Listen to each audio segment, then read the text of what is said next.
Good afternoon and welcome to a special meeting to be able to discuss budgets of the most wonderful county participants. Thank you all for coming. It's so nice to see your faces. Haven't seen some of you guys in a while and you're starting to look a little older, but I guess we are too. I have Pledge of Allegiance. Will you do it for us today? Thank you. Please join me in the pledge. Allegiance to the flag of the United States of America and to the republic for which it stands, one nation, under God, indivisible, with liberty and justice for all. Right, I do have one public comment card. Mr. Heffelfinger, sir, how are you today? Good. Boy, I'm so glad. Second time this month, special meetings. Because we missed you. Oh, well, I didn't really miss you. I'm sorry. I'd like to do a little shout out, though. I would like to thank Boris over at the budget office, because after your last scary meeting, talking about all these busting the cap maybe, and these 200 and 500% increases, I got a nice budget public records request, and he fulfilled that, and he came in under budget. Mind that. He came in under budget. You guys need to do that, too. I think I'd like to, since this is our second meeting, it's special, some general questions. I was hoping I could pull a card on all of these budgets that we're going to talk about today, but I only get one, so I'll have to be brief. I was wondering, we have a 3% cap or we have CPI. So I don't know what the CPI for 2023 is because I got 80 files and I only got them beginning of the week, so I'm still pouring through that. But if somebody could help me with that, because I think maybe, hopefully, I'm going to say that I panicked, but all of the growth that we've had in Brevard, and maybe that's going to compensate for all these increases in budgets, right? So maybe Frank could help and give us an idea of the growth and what our increased revenues are and how much of an increase we can cover, because all the houses going in near me, we should have lots of money. So if you could guys maybe give us an idea of that, because we didn't have I think he put out some guidance and he mentioned the growth. So I'd like to hear something from the county manager about that. I don't understand what the panic was last meeting, because I went through and we had a special picking on the property appraiser, we picked on the tax collector, and we picked on the SOE about, hey, you guys need to show us a line item budget, because according to the letters that were written, there was a 124% increase asked by the property appraiser. But when I looked at their budget package from my records request, I only see a 6.73% increase from last year. I don't know where that number came from. I don't know who generated that number. You didn't include any documents that would let me calculate that number last time, so I'd like somebody to talk about that. The tax collector said there was a 226% increase, and I think I only had, what was their numbers? I had that written down somewhere, but I don't know where that 226 number came from the tax collector. The SOE, I don't think their budget's even due yet. Is that right? Or no, the tax collector's budget's not due yet. So we used a 226% increase last year. I don't know what bearing that has on this year, but maybe you scared me for no reason. So if you could kind of help me understand that. The SOE, I only got a 19.4% increase, although that's super great. But if you read their budget proposal, there's a lot going on in 2024. I think there's a couple of elections maybe. So, and there's some unfunded mandates from the state, of course. So I don't see the 19.4. And again, all the growth, maybe we can just cover that. Not a problem. Let's just give them that. So I don't know where the 546% increase number came from. But again, some of the questions, all the other budgets look fine too. I thought I saw good stuff. Okay, that's the only public comment card, so I'm going to close public comment. Commissioner Tobias, sir. Thank you, Madam Chair. And before any of the presenters go, I had just a couple brief comments. First of all, I want to thank the property appraiser for requesting the meeting and the chair for fulfilling that. I want to apologize for the board's lack of detailed oversight over certain constitutional offices. Quite frankly, we should have looked at these budgets a long time ago. And to be clear, this is the fault of the board. This is certainly not the fault of any of the constitutional offices or the county staff. With a budget that's approaching $2 billion, we took our eye off a small portion of the budget. We've largely focused on the sheriff, who has been a great partner and provided a detailed line item budget with description worksheets.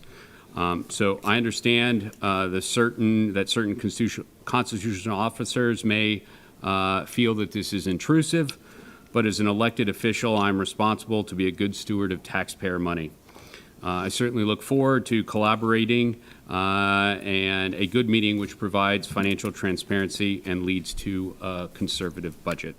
So in short, this was my fault as an elected official for not doing this before, and I certainly take responsibility for that. Thank you, Commissioner Tobias. That was a very nice opening. And so we're going to move into the order we have here. Ms. Sandoff, I know you're here somewhere. Clerk of Courts, Sadoff. I always call her Miss Rachel. So, Miss Rachel, are you here? Yay, there you are.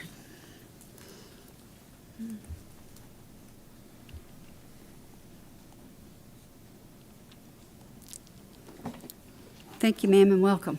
Good afternoon. I have brought with me Mike Salvatore. This is my clerk finance supervisor.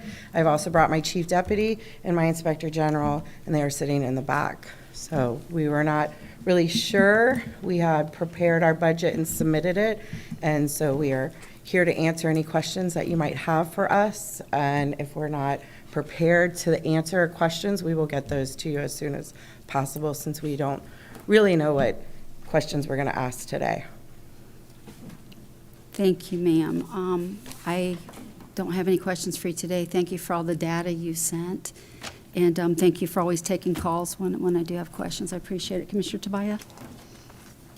Thank you, Madam Chair, and I want to thank you for coming in with a conservative budget. It falls below that cap of 3%, and that is certainly very helpful as we craft. And this comes with the same pressures of HB 7024. So I know even more weight was put on your shoulders, and yet you were coming in at that 3%.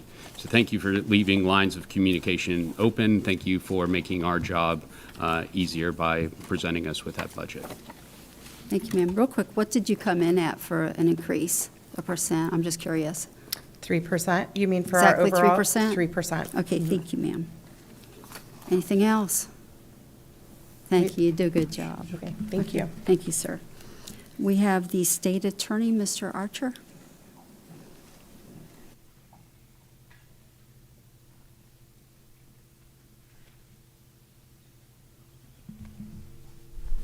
How are you doing, sir? I'm doing good. Good afternoon. Good. Phil Archer, State Attorney of the 18th Judicial Circuit, which is Brevard in Seminole County, Florida. As you know, or maybe you're not aware, we are the largest law firm in Brevard and Seminole County. We have approximately 115 attorneys, 70 of those in Brevard. You see from our budget is it's a small amount in some respects compared to the overall county budget. Highly intensive on technology, and that's where our needs are in technology. We've had a massive increase in our technology needs in the last couple of years, and I think our budget reflects that, but it's basically a flatline budget. We have not had really an increase over many, many years. It's a 3.6% increase, I think, and that's largely because of the 2 employees that we took over from the county. There's a 5% raise, state raise this year for those employees, and that puts us over. So I'm here for any questions that you may have. Thank you, sir. I certainly appreciate that information as well. That helps a lot. Any questions? It's going to go very quickly. Mr. Archer, thank you for all you do. You're such a asset to our community, and I appreciate all you do. Thank you. Thank you, sir. Okay, I have the sheriff's office, and I believe, Mr. Waller, are you here today?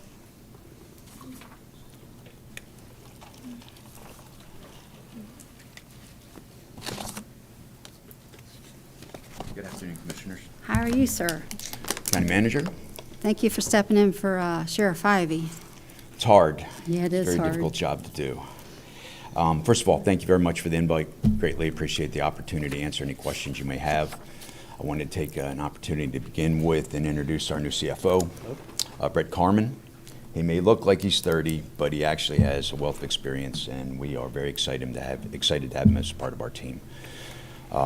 We are not providing a presentation. I'll give a little brief description. I know you guys understand, but a lot of the citizens don't, how our budget process works. In October 1, we close out the old budget and we start preparing for external audit. Then by December, I have an idea of working with the CFO of what the horizon is going to look like. We wait for the pieces to start falling in place. The sheriff keeps you all individually updated and the county manager updated on the concerns that we may see, which is usually the legislative session, because there's a lot of unknowns that pop up during that time period on unfunded mandates. By the time May comes around, we get a call from Frank, and he's asking us for a meeting in June to sit down and discuss our budget, which we are always prepared to do. And then in July, we start meeting with you all respectively and going over our budget proposal. August, September happen, and then it all begins all over again. So on June, we presented our budget. I believe we presented a budget that fell statutorily in place. It was reasonable and necessary, and I think we identified all of the outliers that needed to be identified that will better help you make the difficult decisions that you need to make. Thank you, sir. You do give us a very detailed budget, and I don't usually get to talk to you guys, but usually Ivy will pick up the phone himself, and thank you. Commissioner Tobias. Thank you so much. And during your tenure, certainly the detail in the budget, your budget has increased significantly. We now have a budget that I counted, because you don't number the pages, is 76 pages. And it not only is it line item, we have description worksheets that clearly identify details, reasoning behind decisions, who attends conferences, and all that stuff. So I greatly appreciate the effort that went into that. Transparency certainly is important. And I also appreciate you, I know this is the county manager's budget, but I also appreciate you shooting us over an email copy to look up and to ask questions prior to the budget. But I do have a few questions if you have a couple minutes. Madam Chair, I think I have like 4 or 5. Is that okay? Please. Thank you. Does Florida Statute 30.49 require you to supply the board with a detailed line item budget with justification worksheets? Yes, sir, it does.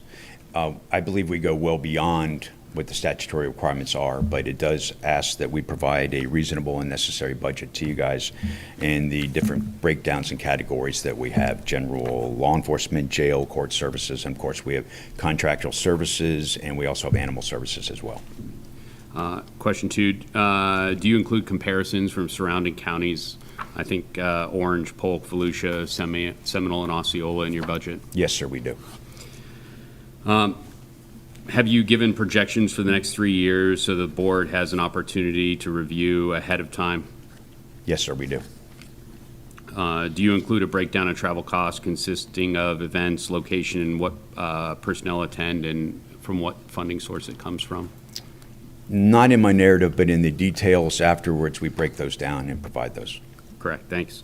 And does the state mandate HB 7024 as well as the increases in employee compensation? What impact have those had on your budget, seeing as the bulk of your employees are high risk? It was significant. I don't want to say it wasn't a blind side. We knew it was coming. I think at the last second there were some maneuvers that ultimately prevented a more significant impact. I'll let Brett answer the actual number impact. Yeah, the increase to FRS itself was over 20%. As you stated, the majority of our budget is compensation and benefits. And, along with compensation and benefits, that constitutes over 78% of the entire sheriff's budget. And it also made up over 70% of the increase for the year.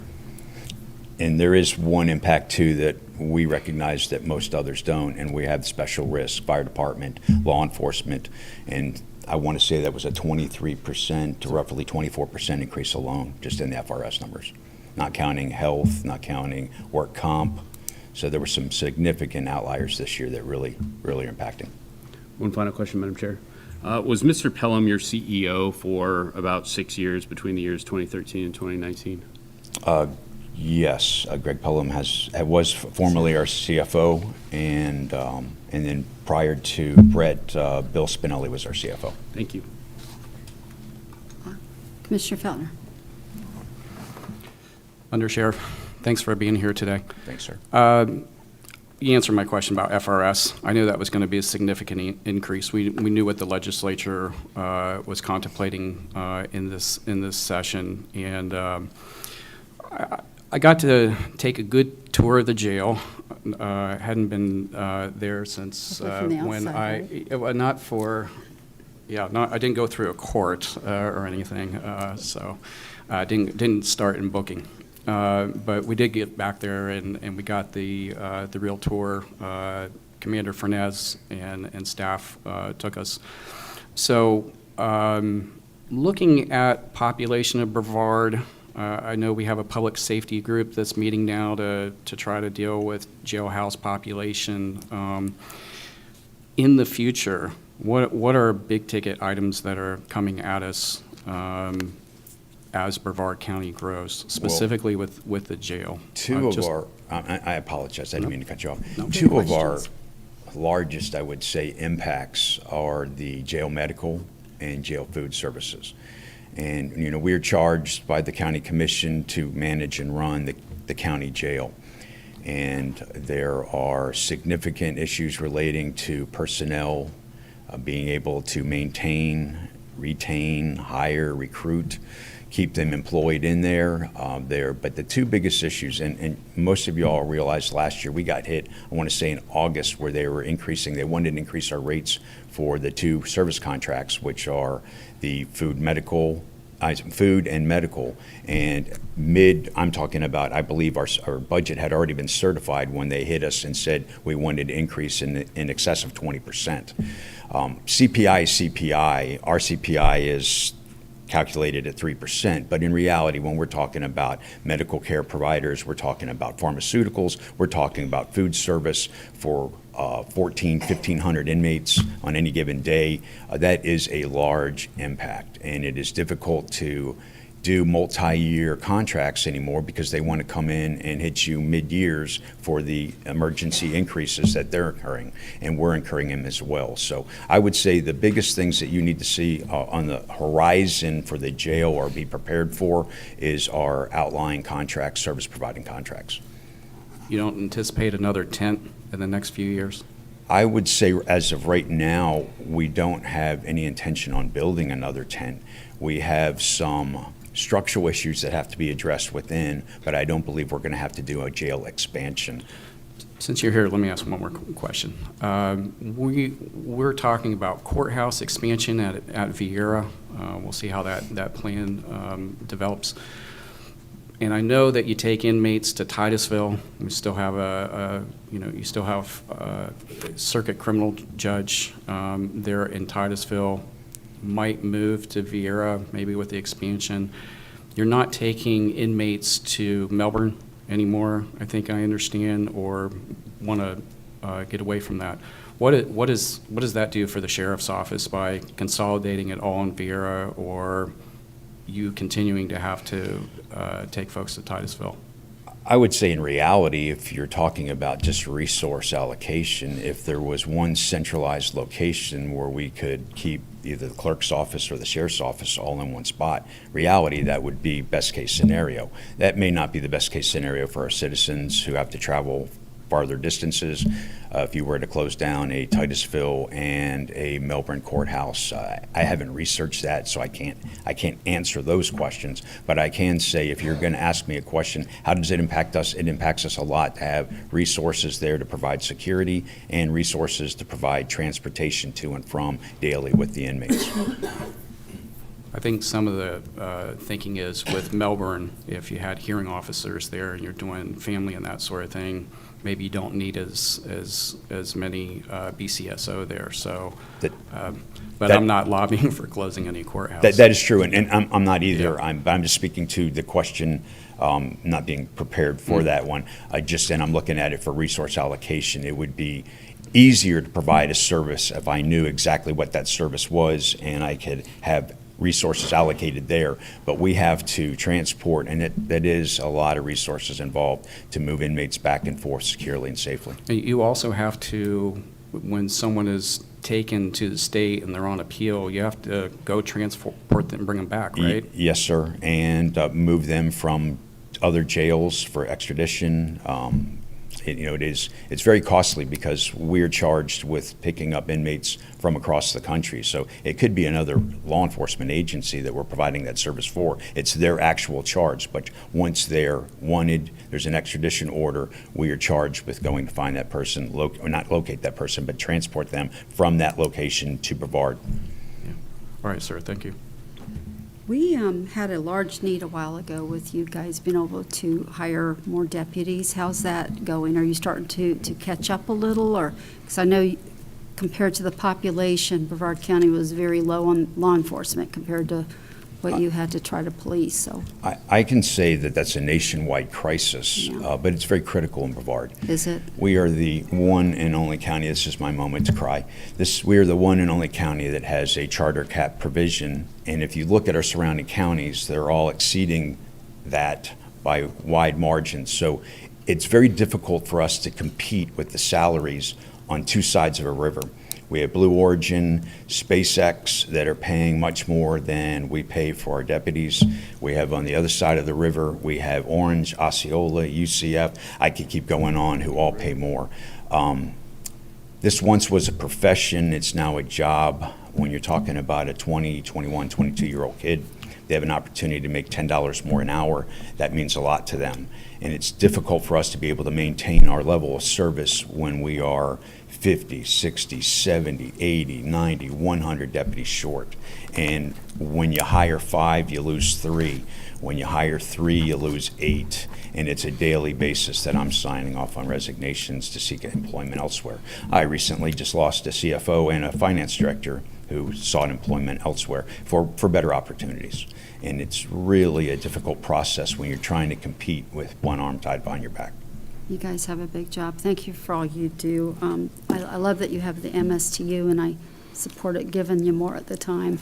So anytime you have a separate line item like that, we can give just to the Sheriff's Department, and we all know where it's going. I always feel really good about that. Yeah, a lot of people don't understand too, is the sheriff is responsible for the entire jurisdiction of Brevard County. The cities have their own municipalities, and of course we don't go in there and provide direct services, law enforcement services in there, but we do in some capacities. We provide aviation for the entire county. We provide animal services for the entire county. So we have impacts that a lot of the cities don't incur, and we support those. We provide crime scene, we provide jail transport, so they don't have to drive homicide investigations, but jail transport. If the city of Melbourne makes an arrest and they have to take somebody and drive them all the way up to Sharps, drop them off, book them, and then drive back, they're gone half a shift. So we have a jail transport, but it's only covered partially by a state fund, and the rest of it comes out of our budget. Thank you, sir. Oh, okay. Thank you for being here. Let me ask you back to what you were discussing there about limited budget, and you have the whole county. Here's my question.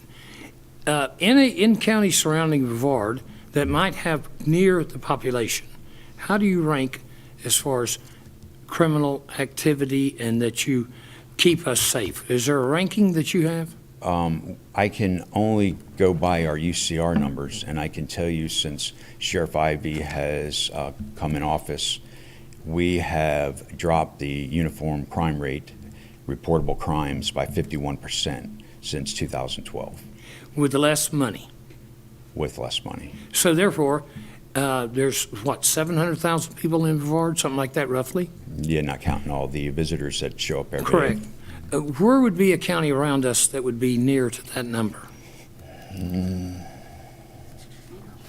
I do have a comparison. by Yeah, Orange would be population. half, maybe Volusia? No, I would say Seminole's probably the Okay. closest to us. And their but crime rate is where? I didn't run their UCR, Okay. sir. I didn't. Okay, that being said, I think you're doing a wonderful job. So per capita of Brevard County, you're requesting how much of an increase? 6.46%. Okay, 646 of one, what is their budget, now? What is your budget now? In a 10, I mean, 178 million. right, 178, so 10 million, just to round it off, 10 million. Correct, 10.8. Yeah, for 700,000 people. That's a small amount to pay to be safe, I would think. Thank you for everything you do. Glad you were here. Thank you for answering my questions. Thanks, sir. Thank you. Thank you for coming and letting everybody hear all All right. wonderful things. Thank you very much. Thank you, sir. Okay, we have Brevard County Property Appraiser, Ms. Blickley.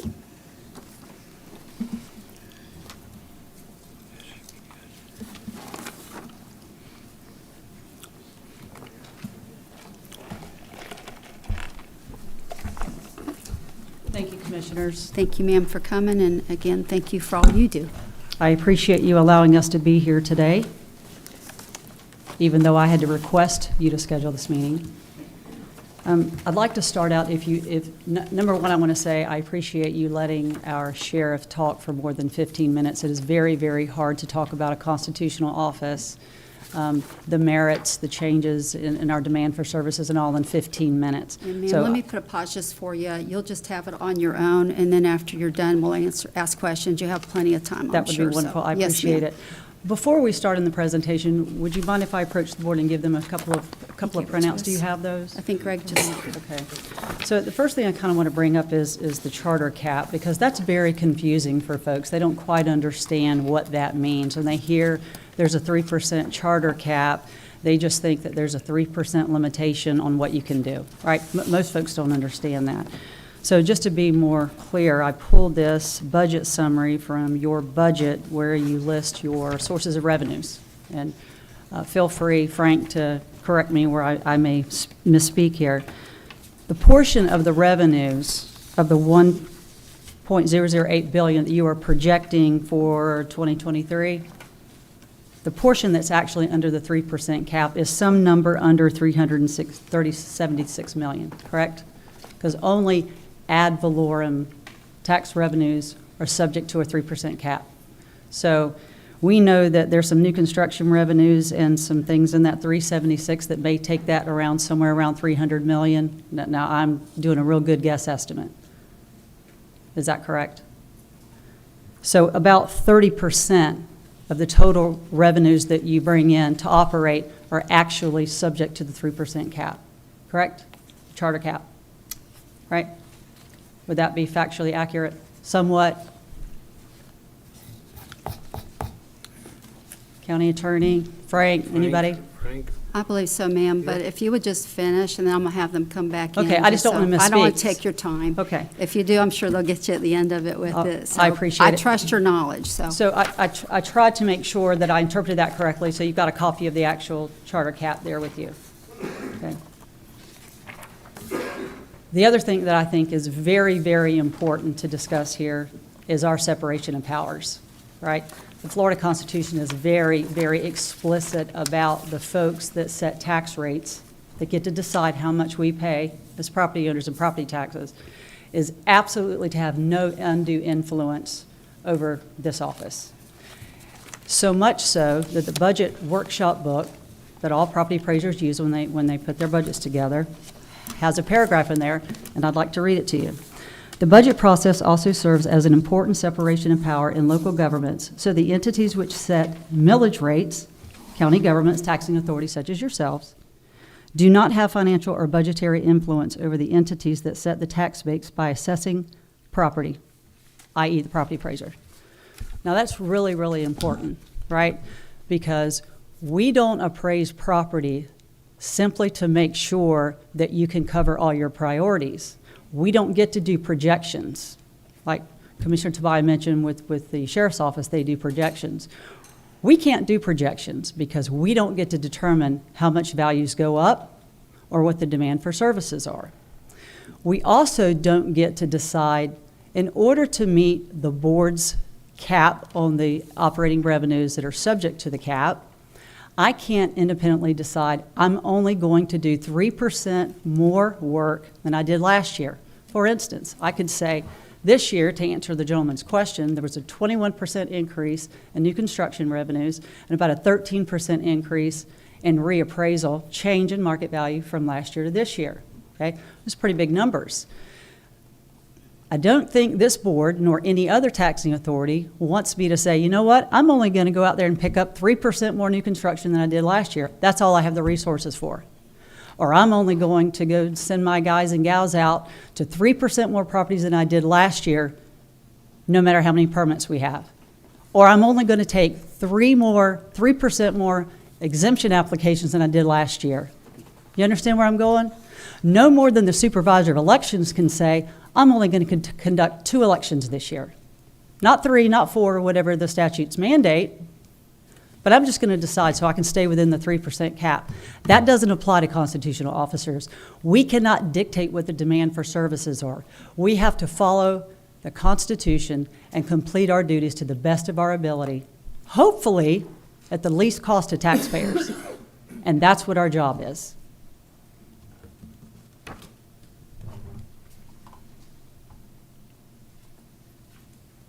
Now, why are we here today? Well, we're here because I asked to be. Because at some time, 16, 17, 17, and 18, this body, either in conjunction with the previous county manager, I don't know, but somebody decided that we weren't going to have public budget workshops anymore. Okay? So we're here because I asked to be here. And because you've allowed us to be here, which I appreciate. Secondly, we're here because I received a letter. Not all constitutional officers, just 3, if I understand correctly, indicating that you had a special meeting to increase transparency over the annual budget of my office, a budget that you do not approve. Doesn't come to you for approval. You can only appeal it. I know the county attorney can give you some direction over that if you need it. This is for the benefit of the citizens of Brevard County because we want to act and encourage honesty and accountability. I want you to think about that. We're only here because I asked to be. And in order to act as an honest and unified government. Well, I can't be too unified with you folks because I'm independently elected and the Constitution expects me to be independent. Where I am unified is how informal this office is when any of you call and ask for information, right? I don't think anybody here has had to serve the property appraiser's office with a public records request to get information, correct? Not so far.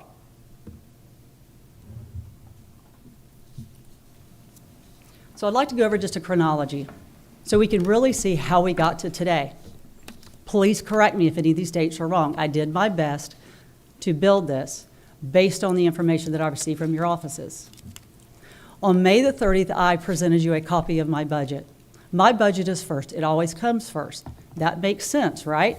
I kick off the budget process when I start giving you estimates. So you know what portion of the 30% of revenues you have to work with. So you have had in your possession, in your budget office, my budget since May the 30th. On June the 5th, Commissioner Tobias contacted the chair and requested a special meeting.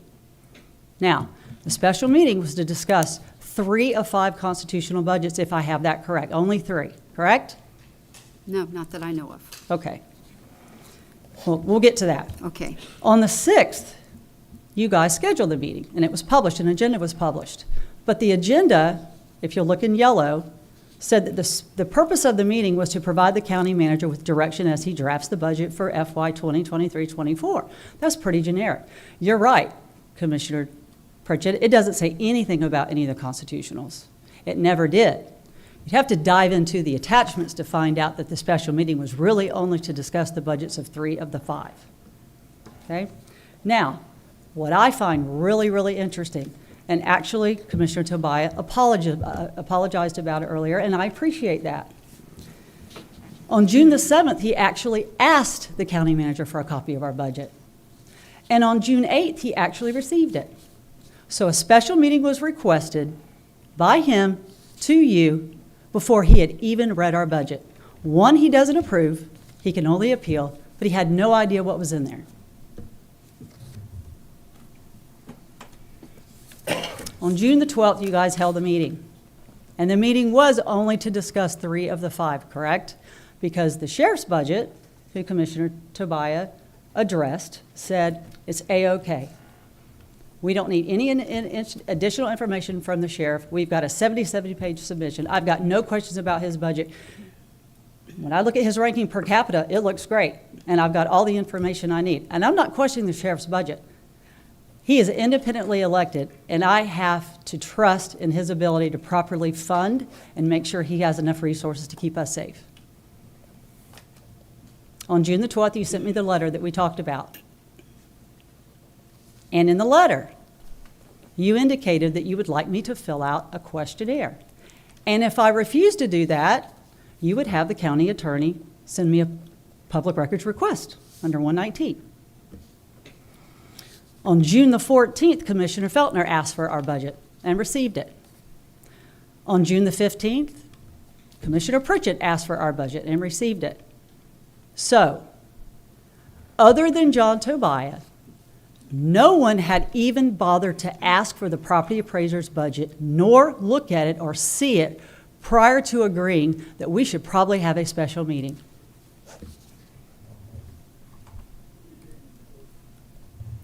Now, let's look at what the board has actually done, as far as I can tell, to increase transparency openly and honestly. First thing is we're going to cancel these public workshops. You did that years ago. I'm not saying you did as a collective body. Whoever decided, I couldn't pinpoint it. I asked the budget office, when did we stop having public budget meetings? I don't know. We came up with maybe 16, 17, maybe 17, 18, okay? Right? You can correct me, but that's the last time this office was asked to come in a public setting like this one. Not a setting where I come to the county manager's office with the budget officer, give him my budget and say, hey, do you have any questions? We're talking about public budget meetings because everything indicated that it's for the citizens of Brevard County, right? They should have the right to have access to this information and ask questions if they want to know from the property appraiser, how are you doing what you do and why do you need the resources that you have?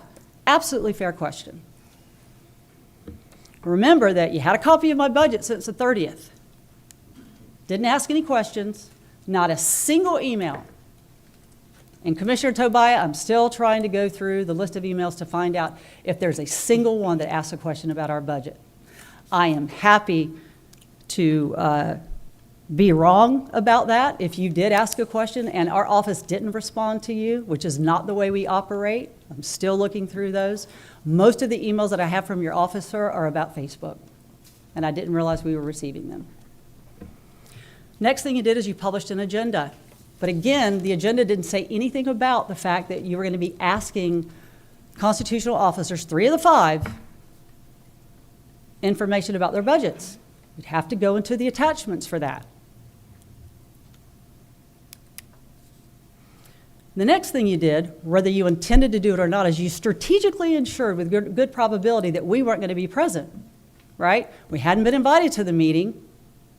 Unless you scoured the attachments, you wouldn't even know that the meeting was subject to you, right? It's your budget process. You guys are getting ready to kick off. I know that because I just sent you the estimates, right? Didn't ask us to provide any information.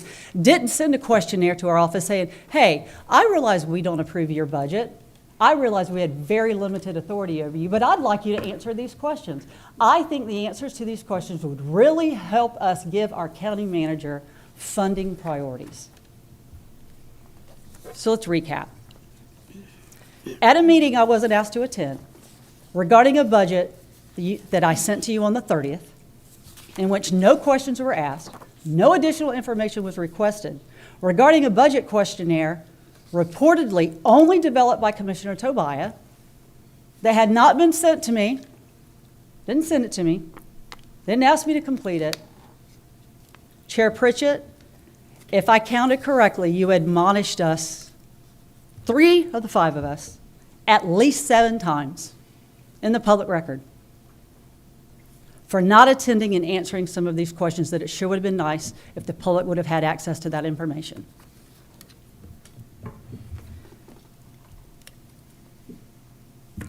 Well, the gentleman before me talked about the statistics, and this was the best quote I could find, because I'm a statistics girl. That's how I get my role approved. It is a very, very thorough statistical analysis. You've got to know a lot of stuff about statistics, and it's not sexy stuff. Statistics are used much like a drunk uses a lamppost for support, not illumination. So, why did you choose to use 124.33% above the 33% cap instead of saying the property appraiser is requesting a budget that is 6.73% over last year's budget? Why not that number? I think that number was meant to stupefy people. One of your own asked the budget officer, what? How much did these budgets go up? Okay, I think that number confused him. I think it was meant to. Then we had what I believe was Commissioner Tobias' personal article in the Florida Today of June the 11th, day before the meeting. I didn't get a call to get quoted in that article, but you, sir, had many quotes in it. Your goal is to provide the county manager with as much direction as possible on the budget. That was a quote. The first step is to see whether we're even interested in meeting those constitutional officers' requests, Tobias said. Then we'll have to look at the services. Services. What does that mean to people? Maybe we're going to have to cut services if we got to figure out how to cover that property appraiser's budget. We need all of the pieces puzzle, I think they meant to say puzzle pieces. And Monday's meeting is coming up, and we are going to formulate a plan to arrange them. Now, I don't know if Florida Today got your quote right. Who knows? May I continue? No, ma'am, but I think Commissioner Tobias has a question, so I think it's... You're not going to let me continue? Not right now. Everybody had 15 minutes, but we're going to finish with questions, and you're going to have plenty of time to give a lot of So responses, can I go ma'am. to one screen where I talk about my budget? I'll stop this bleeding, but can I go to one screen? I wish you would have done that right there. I have a feeling we're about to talk about your budget a whole bunch right now, but this is how we set up the whole meeting. Okay, then I'm going to go ahead and go to that screen, and you go ahead and shoot. Okay, I don't think there's going to be any shooting, but I do want to respond to a couple things, ma'am. When we did the meeting, I read the newspaper article too, and I thought everybody did. I'm just going to tell you, for me, I thought everybody knew about it. I had a call from Sheriff Ivey, so I thought, okay, everybody's just going to come and answer questions. I did not have a problem with your budget prior.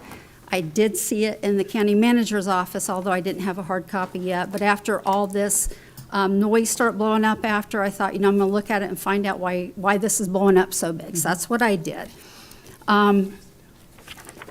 So that's what I kind of, my response with that is I considered it had already been out pretty much, and everybody knew.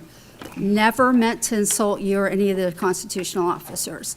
And if that went out that way, it was never my intent. I've always had the greatest respect.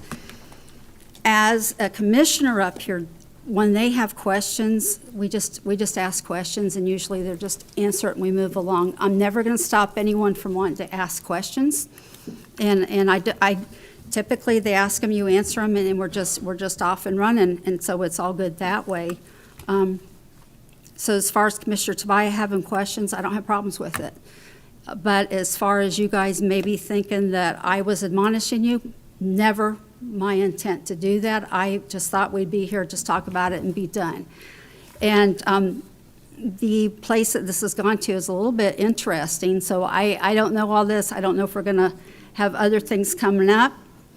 But as far as your budget and a few others, I probably didn't have any thoughts with it. But as far as canceling the budget workshop, I think we've been through every line item so many times. And if that was your opportunity to speak, we should have found another way to do it. And I think by the end of it, we're going to have an idea of how to start doing something different so that the constitutionals are able to come out to meetings and do that. If Commissioner Tobias had a question, because we're all really hard on ourselves with meeting the cap. And if he had a question with maybe there's an area getting out of the cap, we're just going to listen. It's what we do. And we have conversations and we talk. We're not sovereign up here. We have to go through all the board members to figure out what it is we're doing, and we get an education that way. So this is just kind of the way we have our groove going. Commissioner Tobias? Thank you, Madam Chair. And I have a number of questions, if you don't mind me going through those. Ms. Buckley, thank you for being here. As I pointed out at the beginning, this was you that requested that, and I greatly appreciate that. I also appreciate your passion. However, I'm going to try to keep this, you said you like statistics, I'm going to keep this as statistically based as possible. I think we all are better if we talk about the numbers instead of passion. But I want to initially begin by thanking you for being a good partner with the county. I think the relationship, though, has gone both ways.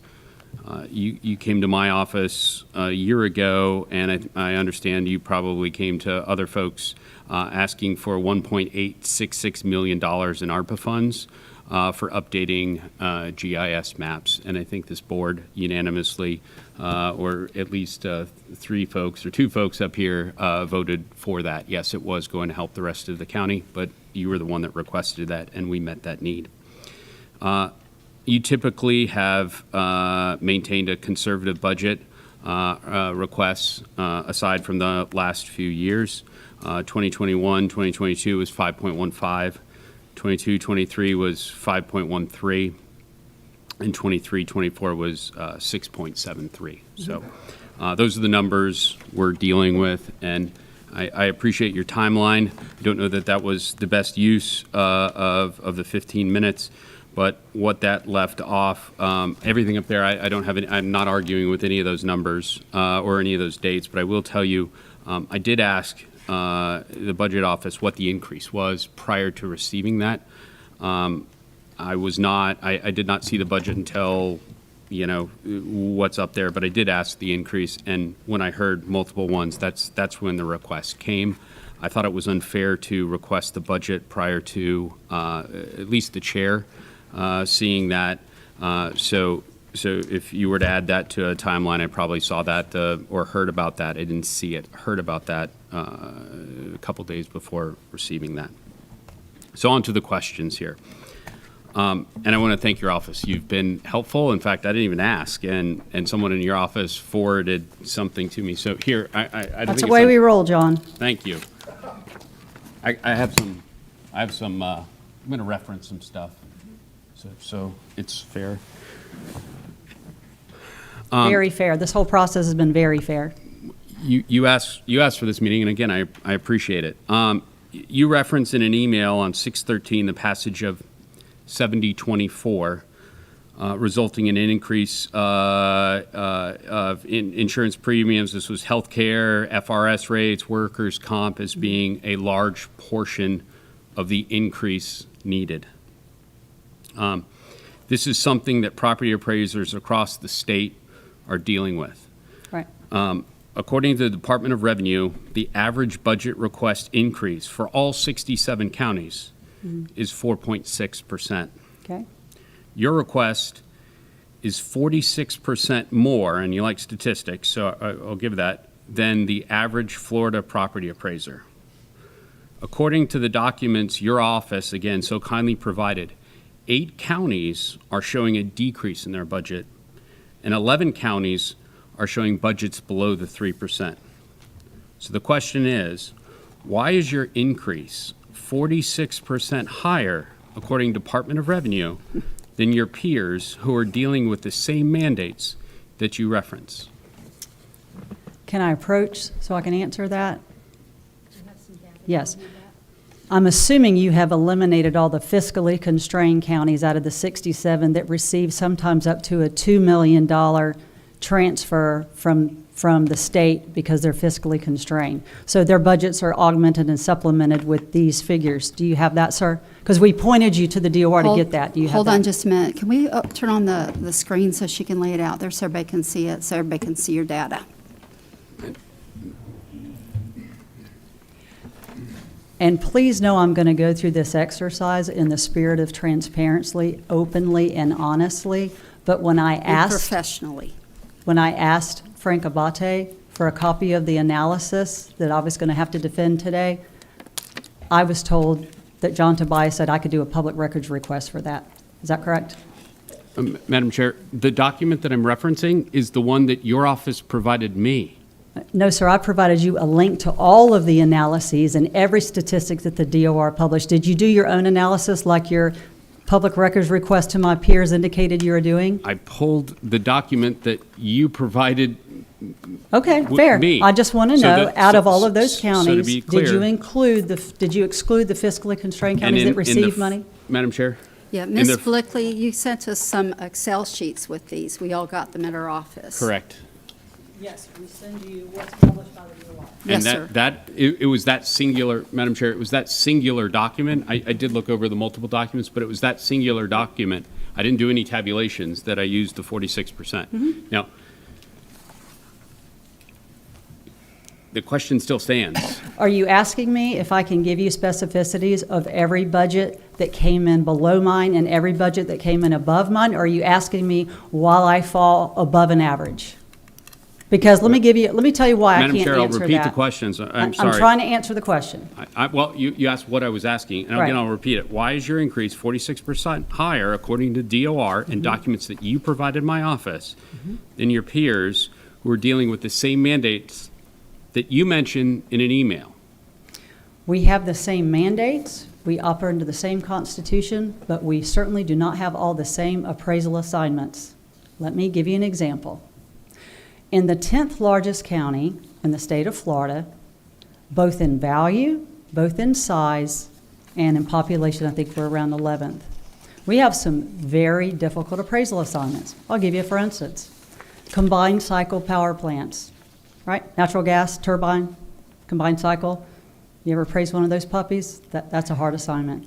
A spaceport, the largest port, leasehold interests, a county that's 80 miles long, a county in which we're not fiscally constrained, where we don't receive monies outside of the fee collections that we collect. So, one of the things I can tell you is one of those counties above mine, right? Not the 46%, but mine's at 6.73 and the average is 4 point whatever. One of those counties that's way above mine that's sitting at 11% increase there is Orange County. They're going through a $3 million conversion. I don't have that this year. But I don't know what my other peers have. I do know that I submitted my budget to the Florida Department of Revenue, and if it doesn't meet the standards to make sure that I am adequately doing my job at a price per parcel, at a price per FTE, at a price per capita, okay, they'll let me know. So I can't answer your question, not without knowing what all of my peers are doing in each of their jurisdictions. Thank you, Madam Chair. Madam Chair, may I follow? And it's almost as if you've looked at my notes, because my next one's dealing with efficiencies and price per FTE. Right. You cite office efficiency numerous times, and that's good. So of the 18 counties that have a population above 350,000 people, your office is the second least efficient as defined by FTE per population. In Brevard County, the FTE per capita is 1 to 5,756. Again, similar counties have ratios. Pasco is 1 for 9,548. That's 166% more efficient. Lake is 1 for 9,600.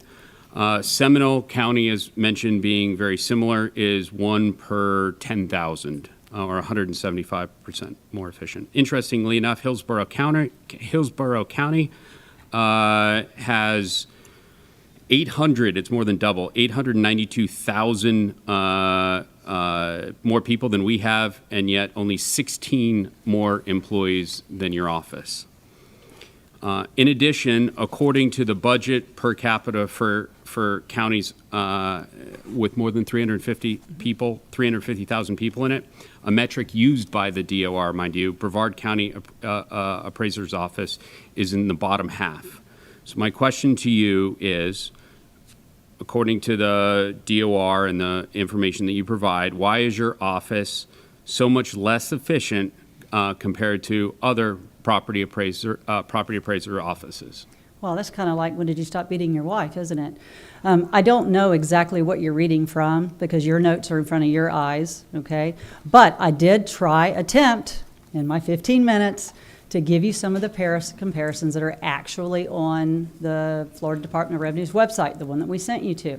So, based upon the comparison, you can see that our office, the Brevard County Property Appraiser, ranks 11th out of total budget. So if you look at our total budget, right, 10th largest, we have the 11th largest budget, 10th in population, break it down for 10th in population, 10th in total FTEs, and at a total parcel, and 10th in total parcels, and we rank 55th out of 67 counties in the budget per capita, which is the one that you quoted in the sheriff's budget, where he said he was the 11th lowest.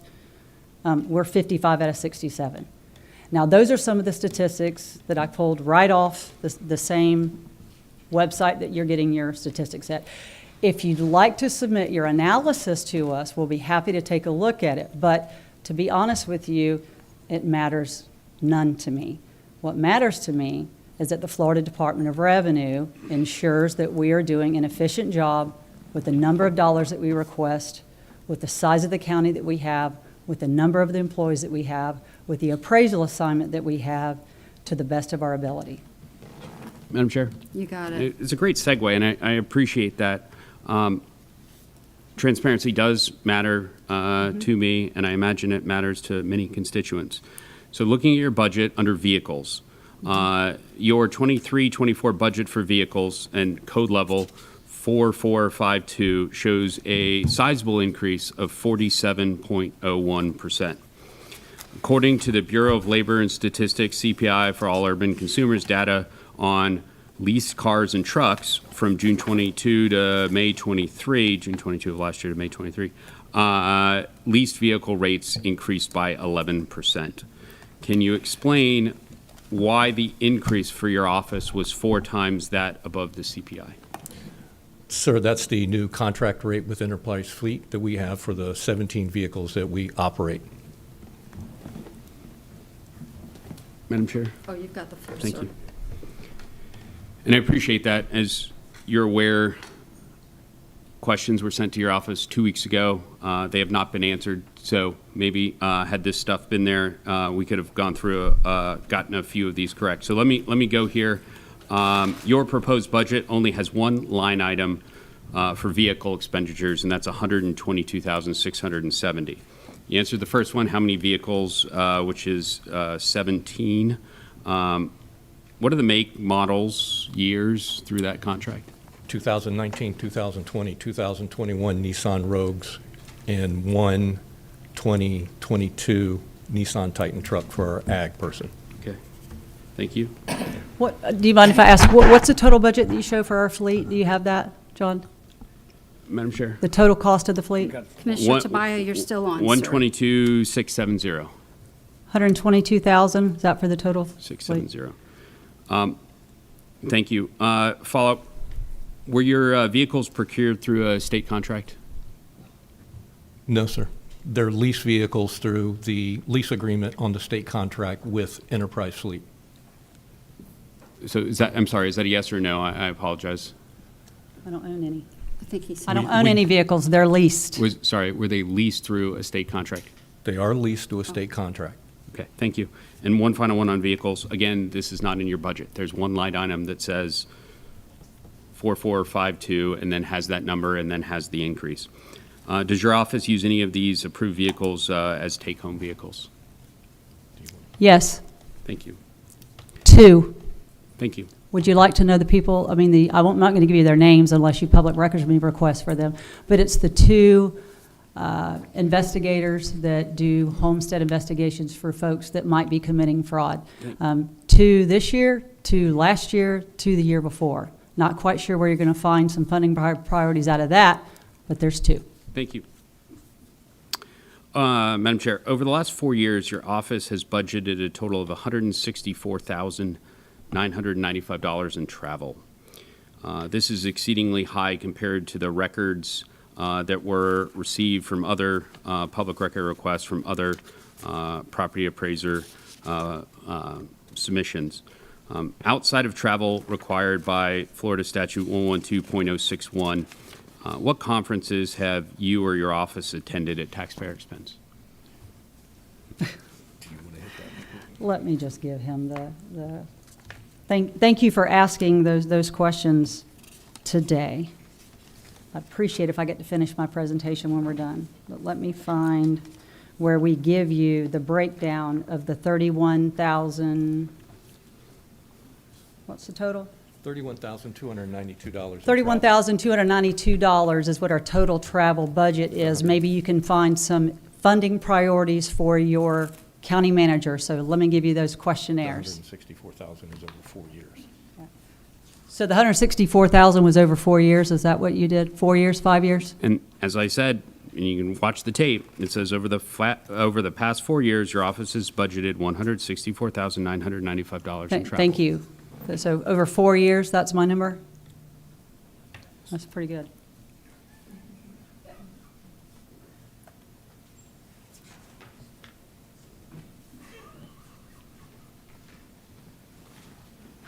Here's your question. Travel going there.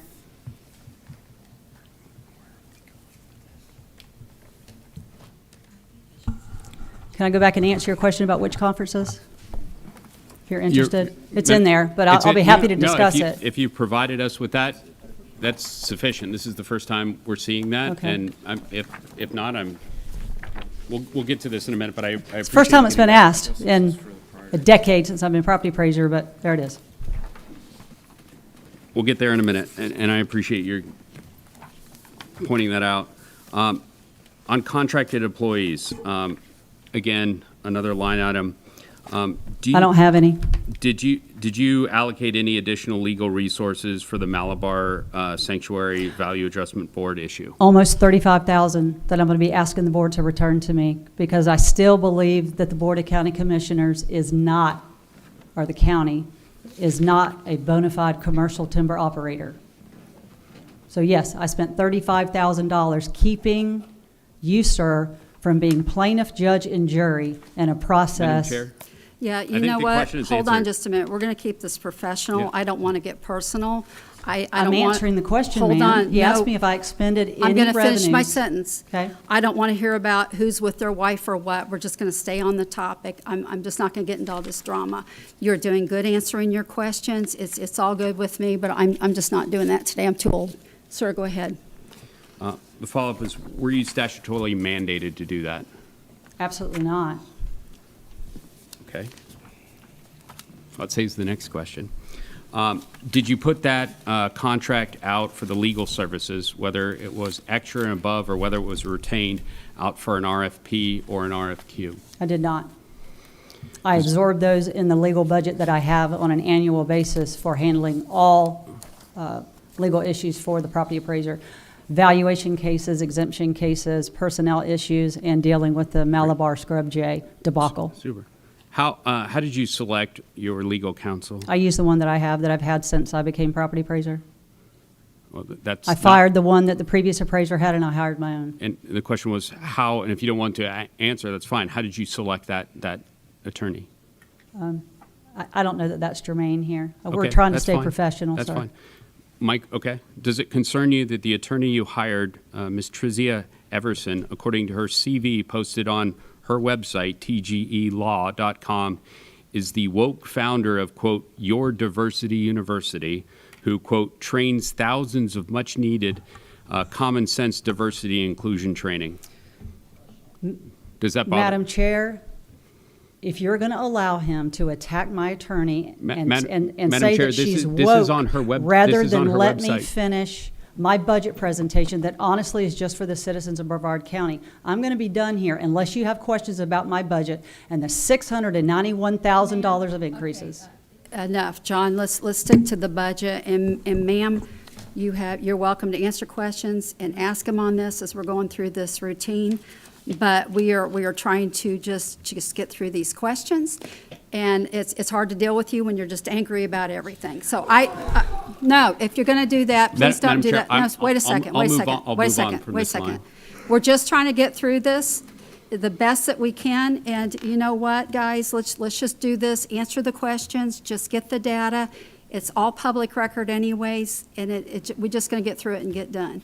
But Commissioner Tobias, you're going to do that, but as you guys know, Commissioner Tobias does this with us all the time. We've done it forever. We've always had to answer questions, and I don't always enjoy doing it. By the time we get done, we end up doing a very good budget for the community and for the people. So it's fine. We'll just get through this and do it. We've had to do it before, and we're just going to finish this up now. And typically, when he's done, we're all better at the end of it, so we're just going to get through this process. If everybody would just please rein it in and we'll get through it, it would be a great afternoon.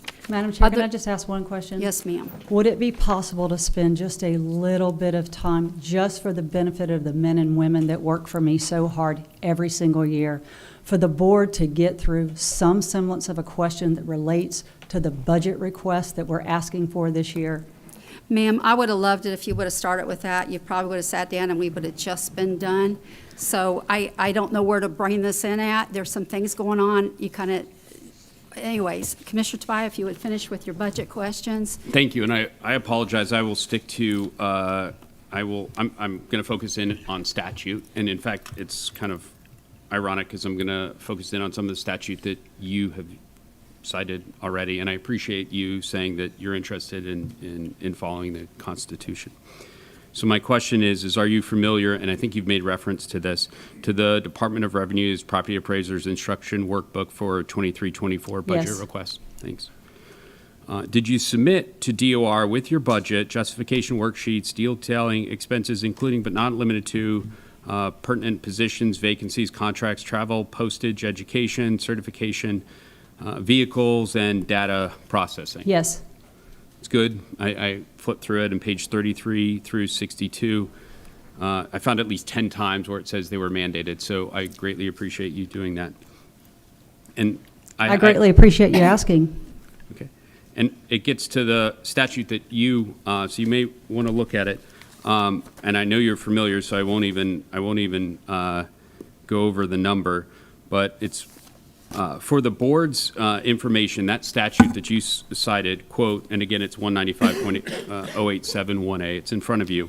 The property appraiser shall submit his or her budget in the manner and form required by the department. A copy of such budget shall be furnished at the same time to the Board of County Commissioners. Madam Chair, may I punt the questions over here to Morris, Mr. Richardson, for a minute? Please. Thank you. Did the county receive justification worksheets and documentation as referenced in DOR Property Appraiser Instruction Workbook, including but not limited to details regarding permanent positions and vacancies, contracts, travel, postage, education and certification, vehicles, data processing, and reductions, along with the property appraiser's 23-24 budget request? We received the budget request without that documentation that you listed.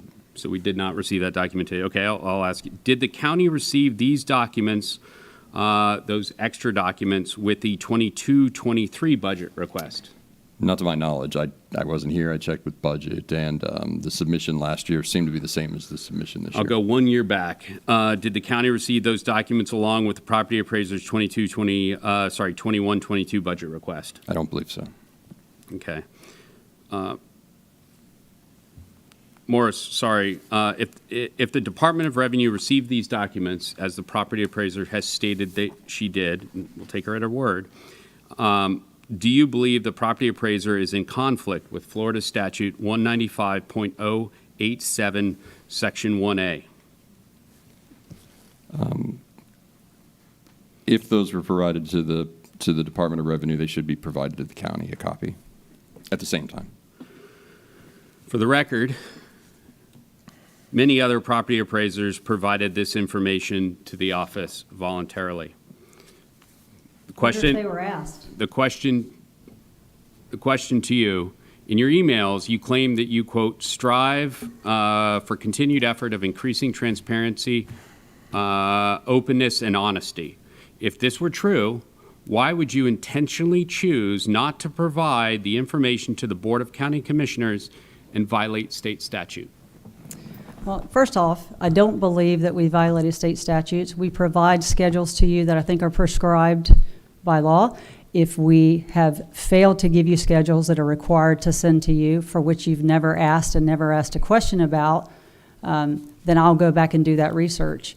As you know, with this budget, everything is open to public record. So we would have no reason thinking that we could give the Florida Department of Revenue something that we would hope that you would never get your hands on.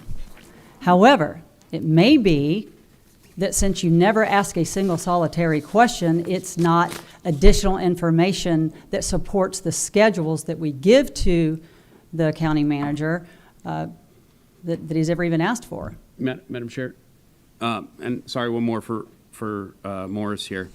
I'm reading this, the property shall submit his or her budget in the manner, again, and form required by department. Does that require the county commission to ask the property appraiser, or is statute written in such a way that it's incumbent on the property appraiser's office to provide that to the commission? I think you read the statute accurately. It seems to require the property appraiser to provide a copy to the board. Okay. Thank you, and I understand it puts you in a tough position, but I appreciate the insight. So, Madam Chair, I have a motion here. Let me ask a quick question. Sure. Is this something that they've never turned over, so they might not have thought about it before you have turned it over? The documentation that he is speaking about has not been provided to the board So since, it's- I believe, 2013, 2014. So it I'm was not- before, but not now. Is there a reason I we can't speak quit? prior to that time period. Okay. Madam Chair? Yes, sir. A motion. I move that the Board of County Commissioners it requires the property appraiser to comply with our obligations under Section 185.07087 Florida statute and submit the board with each budget request a full and complete copy of the budget request she submits to the Florida Department of Revenue, including all supporting justifications and worksheets required by the department as set forth in the property appraiser's instruction book for budget requests. Pursuant to state statute, the property appraiser is required to furnish a copy of her budget request to the board in the manner and form required by the Department of Revenue at the same time. Per Florida law, such information shall already have been submitted to the county on and before June 1. If that has not been done, the county requests such information be submitted within 48 hours. Failure to do so will result in the chair being authorized to file a report with the governor's office outlining the property appraiser's neglect of duty as per Article 4, Section 7A of the Florida Constitution. That's my motion, Madam Chair. Thank you, ma'am. Ms. Blickley, would you be due to turn that in at this time? Because your budget isn't fully prepared right now, No, correct? my budget is fully prepared. My budget's been submitted to the Florida Department of Revenue for approval. Okay. My budget is due first. It's always June the 1st. So you would be able to send To my this to knowledge, us? we've always provided you with the schedules that the law requires, and the Florida Department of Revenue does require additional documentation and justification that supports those schedules. This office is not omitting to give you that information to be clandestine. This office is complying with the law to give you a copy of the schedules that she believes are required for us to give you, even though the Department of Revenue requires additional information. So if that is incorrect, we'll just include that additional documentation with the schedules. I don't know that it is. It's not something this office has purposely kept from the county, and I don't believe I've ever been asked for it. Okay, so to sum it all up, you've got it ready. You guys are fine with just sending it up to us? It's already been submitted to the Florida Department of I Revenue. know, but send it to the commission. Do we need to do a formal, I don't think we need You- to do a you formal do motion. not. You're going to send it? You do not, and I believe you already have it in your possession, or at least John Tobias does. Okay, I don't know that he does, or I do not, Madam Chair. you do not. Can we get the past couple years as well, so I can get it kind of an overview of what it is we're supposed to be looking at? Would you mind that? Sure. Okay, that would be nice. So my question is, I hear Commissioner Tobias' motion. I have a feeling we don't need to, that you guys will just send that to us? Yes, we're good? Of course, we'll send it to you. Thank It's you. a public record. Okay, well, that's what I thought, so we don't have to go through a formal motion. We're good. Thank you. Okay. And it's important to say, not only is it a public record, it's mandated by state statute that be provided. So there is a difference between being a public record and Florida statute. The very statute that you cited requiring to do that. And you may want to speak with your Yes, attorney. no, because sir, our I get attorney- your point. I our understand attorney the difference disagrees. between like a budget questionnaire that you would like me to Thank fill you. out and a I- mandated budget. You have Correct. some trouble with statute, apparently. So this was put on the agenda. Hopefully you checked it.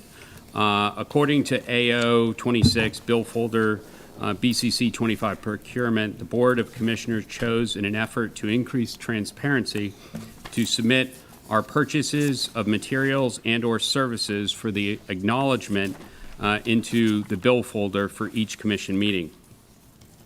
While we cannot force you to do the same, we can enter into a memorandum of understanding where you comply on your own account to that same administrative order and board policy that we all abide by.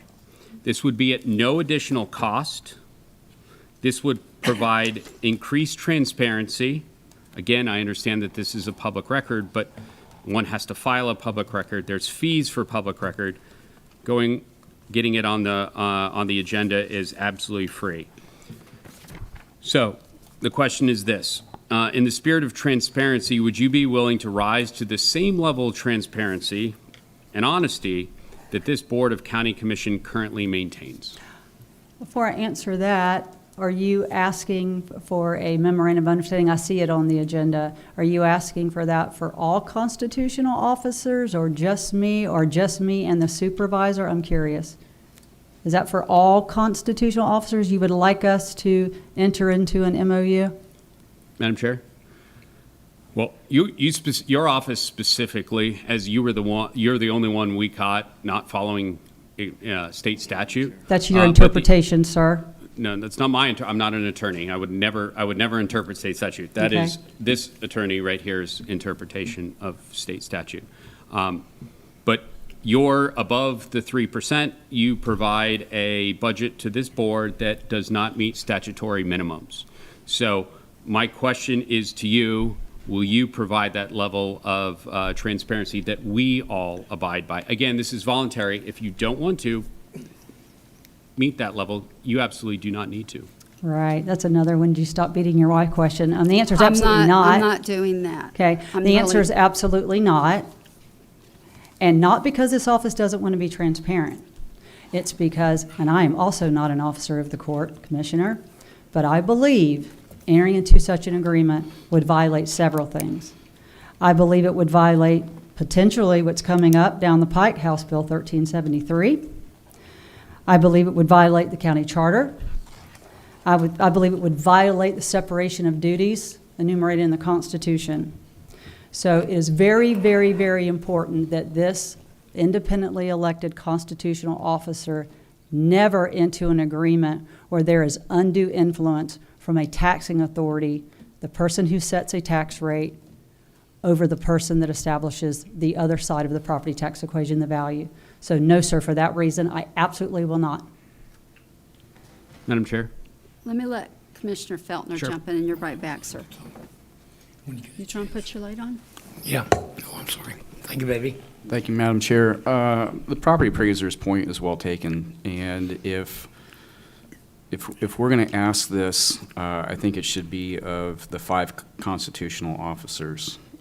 Further, I would prefer something like that be brought up in a regular meeting and put on the agenda. That's my 2 cents. You know, I don't disagree with that.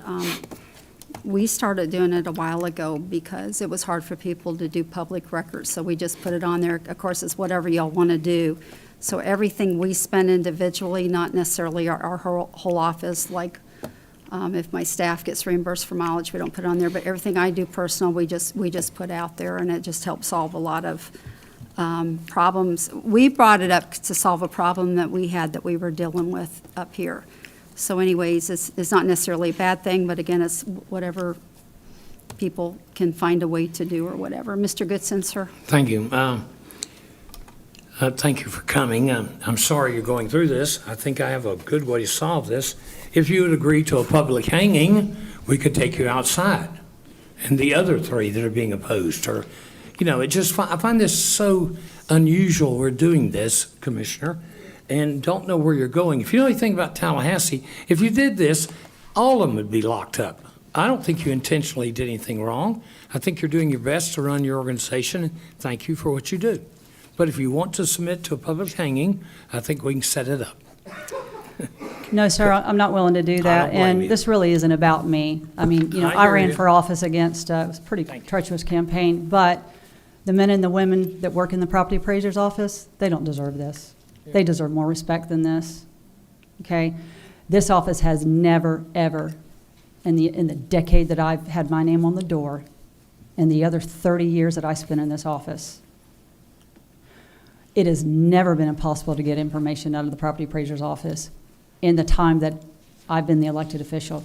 You know it, the people behind me know it, the people listening that know it. Anytime any of you sitting there today, and all of the people that sat there before you, ever asked the property appraiser's office information, for help, for guidance, for numbers early, so they could kick off their budget process, this office does it. As a matter of fact, I spent a lot of time trying to repair the relationship between Brevard's taxing authorities and this office. So, no matter what you do, no matter how you do it, it is completely transparent what you are attempting to do. This office has nothing to hide, and as a matter of fact, we have a very, very basic one source of revenue, no cash carry forward, no reserves, no ability to keep money from one year to the next to fund our office. Every dollar that is left over after we pay all the bills to provide all the services that we're statutorily required to provide, and some that we do as a courtesy, all of that money comes back to you. Madam So, Chair. And I appreciate Commissioner Feltner. That's a good point. I think that would be well received is if we dealt with that in another meeting. Maybe the MOU can be used as a basis. Again, more information to the public at no cost, I think, is a good thing. But I think this was a very good meeting so far. I appreciate you getting up here. I appreciate you acknowledging your failings with the Florida statute and not providing us with the minimum requirements and then rectifying that by giving that to us in a timely manner and us not having to take those actions. So thank you so very much. I believe, and I haven't seen them, I have not seen them. I believe that if we had that data, 80% of my questions asked here, leases, all that stuff, would have probably been answered in the data that statutorily we should have gotten on June the 1st. can I respond to that? No, sir, it would not have been.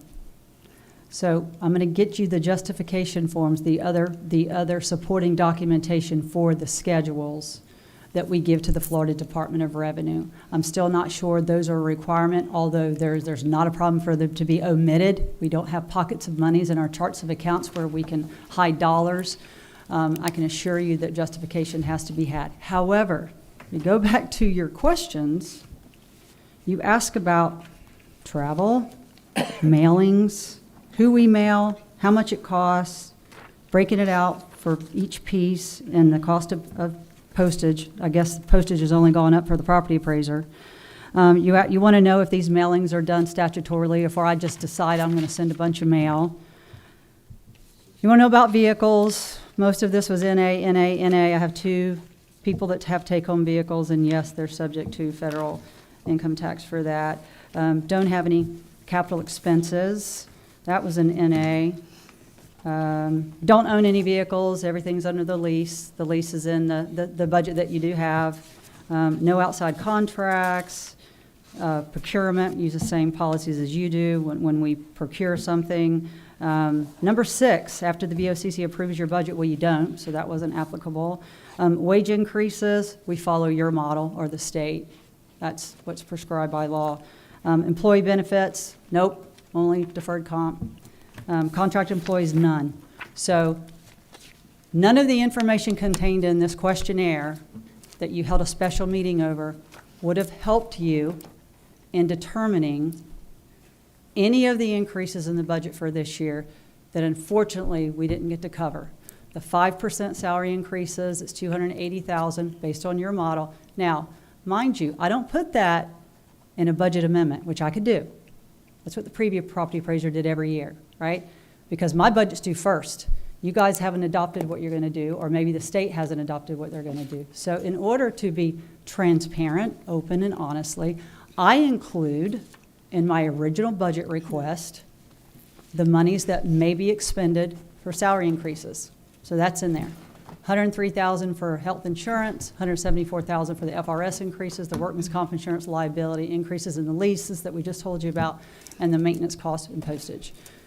Out of that I have no control over, $42,719 is really why we're here today. 0.42% of the 6.73% is actually stuff I am asking the state to fund. And it is for those men and women that are going to reach their career milestones this year. Field appraiser took their 4 classes. They've been employed with us. They're going to go from a field appraiser 1 to a field appraiser 2. They're going to get a 5% increase in pay as a result of that, and they're going to get their $1,000 certification pay. Those are the men and women that should receive those, the 42,000. They are projected to reach those milestones. I can assure you that that will be funded this year, that $42,719. Now, I will tell you, from the bottom of my heart, if you can find a way to reduce my health insurance, my FRS rates, my workman's comp, my liability insurance, if you think that you've got a better lease option rate than the state of Florida, I am here for you to help me, because I would certainly like to take more of that money and put it into either the men and women that I would like to come to work for me, because like you, I have vacant positions that I'm still needing to fill. But other than that, $42,719,000, of which it seems to be what you're really interested in is the $31,000 in travel and who's going and where they're going and whether or not it's appropriate. Thank you, ma'am. Thank you. I do want to just make a couple comments here. And when we have to put budgets together, and this isn't directed at you personally, ma'am, but we have to get all the data together. And we have 2 new commissioners, and they're learning this. Commissioner Tobias, through the years, we even gave the county a hard time about buying a folding machine, a paper folding machine. We made a lot of changes, and he's always been very adamant about CPI. We put Sheriff Ivy through heck, I'll say it that way. The first couple years, he desperately needed more money, and Commissioner Tobias beat the tar out of him. And I don't think he's ever voted on his budget yet. So as much as, there's a lot of things I don't agree with him on, I don't mind him doing this. He asks questions, we just answer it. You've answered the questions, ma'am, and that's good. So this is just kind of what we do. I don't believe it's personal. I think it might have gotten a little personal after a while just because of the response, but you know what? People do that to themselves. So hopefully, as we get these answers, and ma'am, again, if you would have just come up and the first time, again, you did not know about that meeting, right? I found out about that meeting at 4 o'clock on Friday evening, that you guys were having a special meeting. Okay. And in complete transparency, Okay. I read the agenda and saw that it had nothing to do with me, and then somebody pointed out that, yes, it specifically has to do with you. They're going to Okay. be formulating or voting on a questionnaire that they would like filled out, and I was very inquisitive Well, about that because Just so you know, though, I'm going to say your abilities have never been in question to me. I probably had no concern at all.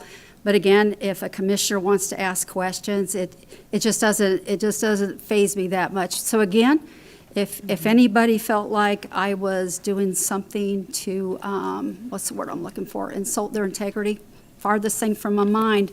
But, as far as him asking questions, again, I'm behind him doing that and being able to do that, and the answers coming out. Because, you guys know, you don't get an opportunity to be in front of the public. And Matt, I guess you said that about the public workshops. I'm going to make a motion in a little while that we have this ability for constitutional officers always come up before the budget is ready and just kind of talk about their budget and why they got what they got, if they're having to increase it. Otherwise, everything's just kind of vanilla. But I just want to say that with Commissioner Tobias doing this, honestly, he's done great things for us. We've gotten tight. We're very tight with our budgets up here, the best that we can be. Not that you're not, but when a commissioner wants to bring that up, and we're trying to figure out CPI, we went through COVID, we went through all these ARPA and CARE funds. We've been through a mess on the commission and trying to figure out how to do things appropriately. So for that, I don't mind it. Sorry that it maybe got to some areas it probably didn't need to get through, but I think this is good government. I think asking questions and answering them is always good government. And the faster and the quicker we're able to do that, and people maintain confidence in their property appraiser, it is a very good thing. So I just wanted to mention that. Ms. Blickley, real quick, we're going to be able to continue having good relationships with all the county staff members working together, asking questions and answering, because this has nothing to do with Ms. Jill's department or anybody. So we're working the job, and you've got commissioners up here just giving you a hard time once in a while. But that doesn't affect your staff working with the county staff, correct? I'm almost insulted by the question, ma'am. I Well, have to be honest with you. Your That's not the way. CFO had that's- mentioned to Jill that she was going to be collateral damage, and I just wanted to make sure that we don't have those types of things happening, that this is going to just be smooth and comfortable, and nobody's going to get picked on. Not to my knowledge. Thank you. That has my CFO said that Jill in the budget office was going to be collateral damage. And I have to tell you, although you own the microphone, you own the time, you get to schedule your special meetings, I guess I get to scour your agenda to see if they have anything to do with me. But I have You a... should have been sent that, and I will make sure from now on So that's I always just happens. have a question. Well, let me I just would- tell you, I make sure that always happens, but let me tell you, when you sent an email requesting one, I quickly said, let's make sure Ms. Blickley gets the special meeting. I did this for you because you wanted one. Right. So anytime that any of you guys want it, I would be glad to pull that together for And you. I would have certainly appreciated the same professional courtesy.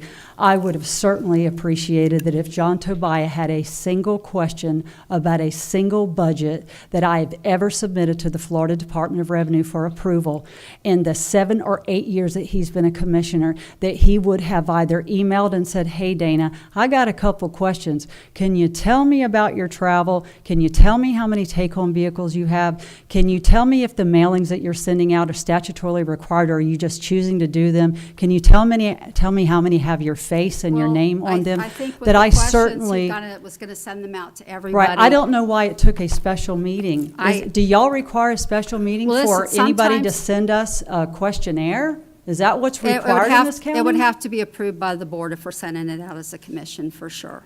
So the commissioner can't send me a question if he's got a question about my budget? He might be able to, but if he's doing it on a budget level, again, this is what Commissioner Tobiah does. And by the end of it, it's a real pain, but by the time it's done, we usually end up in a better place. This So is again, never a painful process Miss- for the property Well, appraiser. it seems to be right now, but Ms. Blickley, I don't want to debate that with you right now. I really don't want to go down that path. But you have done really well answering the questions today. I completely appreciate it. And thank you for all the information you brought, and thank you for the way you're handling your office. It is truly appreciated, and thank you. Okay. Chair, Commissioner Goodson? if you do decide subsequently that you actually have a question about our budget, please feel free to reach out. I certainly will, ma'am. Thank you. Commissioner Goodson, sir, is there any Do light? we have Thank you. Do we have a mandate by Commissioner Tobiah to vote on now? Didn't you have one prior to her finishing remarks, Commissioner? For an MOU, but I think he talked to Commissioner Feltner, and Commissioner Feltner did, and he decided to maybe bring it to a regular meeting. Okay, if that being said, are we going to go through the same stuff with Lisa Cullen and Tim that we just went through with Dana? Mr. Goodson, it would be their right to do it if they want. I don't know what the questions are right now. We didn't receive any of the correspondence, but Weren't the questions the same ones that he asked Dana? I don't know. We're going to call them up and give them an opportunity. They do a great job on their stuff as well, so it's going to be great having them come forward and talk to us. Okay. All right. I don't understand. If you're going to make a motion, I don't think Commissioner- he is right now, sir. Okay, well, to waste our time doing this, go on, let's get it done. Okay, we are on the Public Defender's Office. How are you doing, sir? You sat so patiently today. Thank you. Good afternoon, Madam Chair Pritchett and Board of County Commissioners. I'm Blaise Tredis. I'm the elected public defender for the 18th Judicial Circuit, which is Brevard and Seminole County. I am pleased to be able to request a public defender budget from the County Commission, which is 60% less than last year's public defender budget. I've been able to make this budget reduction through efficiently and effectively running my office and passing along those cost savings to the Board of County Commissioners. In addition to the 60% reduction, I'd also like to point out that my budget, since I've been public defender from the County Commission, is actually 10 years ago. Today, it's 1.5%. This year, it's 1.5% less than it was 10 years ago. And next year, I'm requesting a 60% lower budget. If you have any questions, I'd be glad to try to answer them.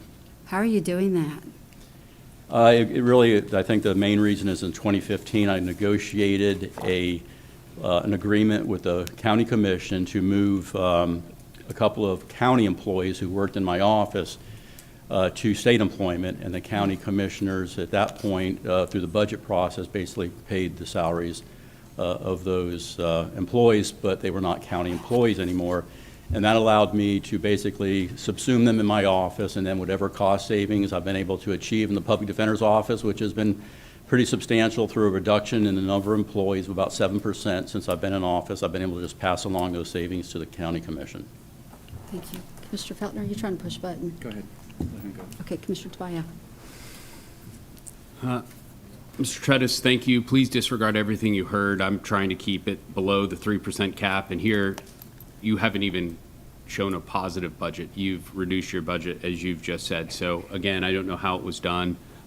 You sent us a letter on April 21st informing us of the cost savings measures, and I greatly appreciate your diligent work as a public servant, as well as keeping us informed. And again, thank you so much for showing up and helping us craft a budget that is conservative for our constituents. Thank you. It's my privilege. Thank you for serving on the Charter Board too, sir. Commissioner Feltner. Thanks for being here today. Just curious, are your PDs that are in county court, are those state employees or those? They're all state employees. That's all state. Whether they're state felony, misdemeanor, juvenile, it's all state employees. Okay. I appreciate it. Thank you. Thank you, sir. Thank you. Have a good day. Thank you. Brevard County Tax Collector, Ms. Cullen.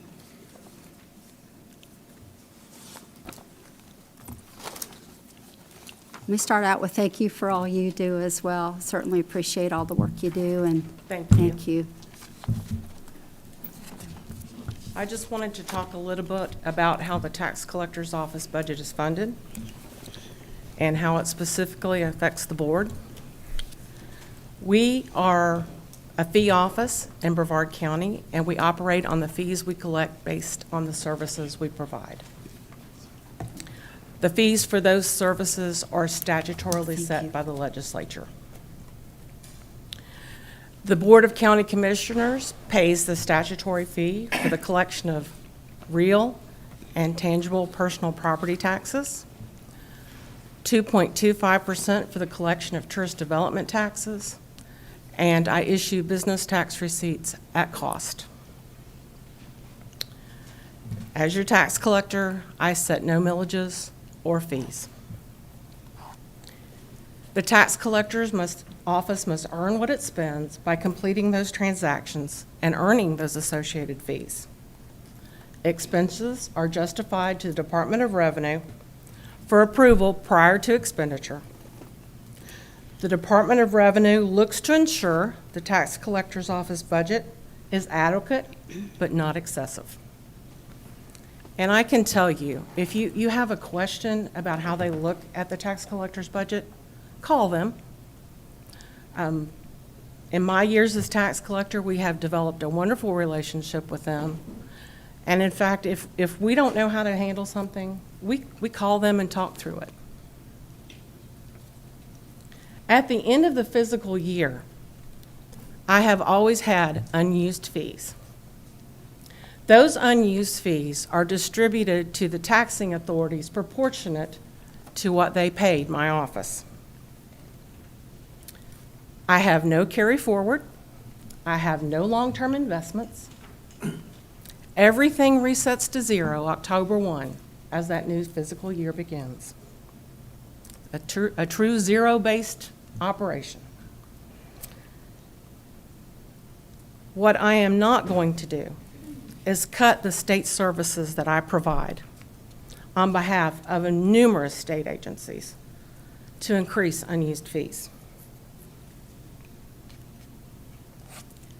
I want you to know that I've always been transparent with my office. The meeting was a blindside. Sorry. I just really feel that way, and I Really have to be sorry. honest about it. Because in my tenure as tax collector, our audits have never resulted in one single finding. One, not one. And the Department of Revenue has never denied my office budget approval. It has been several years since the board asked me to present my budget. But I am readily available. I've talked to many of you. You call me and we talk.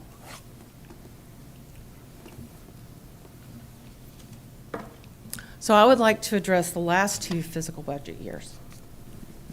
And they were different from my prior years. I built an addition onto the Palm Bay complex with the oversight of the board's facilities construction department. The project doubled the size of that space. That is a fast-growing city, and we are going to be able to bring some more services down there. The tax collector's office paid all costs associated with this project, but it is your asset. It is a board asset. It's not mine, it's yours.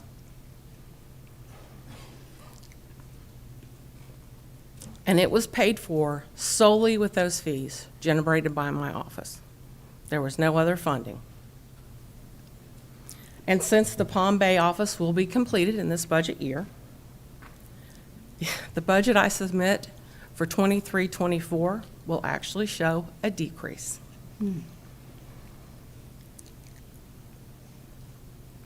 But like the commission and my fellow constitutional officers, I have those mandated increases in the Florida retirement system rates, health and property insurance cost, because we participate with you, because as a larger group, we get a better rate. Workers' compensation rates, increased operating cost. But the Department of Revenue does have the budgetary control over the tax collector's office. And this is because, as someone who collects taxes, and like your sheriff, I can actually go out and seize property. They want me to act with undue influence, especially undue influence from those that set tax rates, spend those collections, and benefit from unused fees. I'm the last piece in the budget puzzle, because I generate those fees, and that's how my office operates. My budget is not due until August 1st. As in prior years, the county manager will receive that copy the same time DOR does. I have not completed answering your questions, but I fully intend to do so.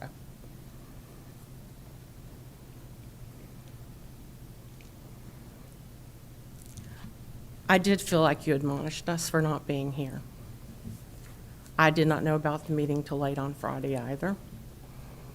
I don't watch your agendas. I have plenty to say grace over. I'm kept very busy, and right now I am in that budget process. Commissioner Goodson, I want to thank you for reaching out and discussing my budget with me. I have nothing to hide, nor does the tax collector's office. I stand by the vision the 207 men and women of the tax collector's office operate by. Transparency and accountability, every day, in every way. And if there's anything you want from me, I'd be happy to provide it. You don't have to public records it. I'm not going to charge you.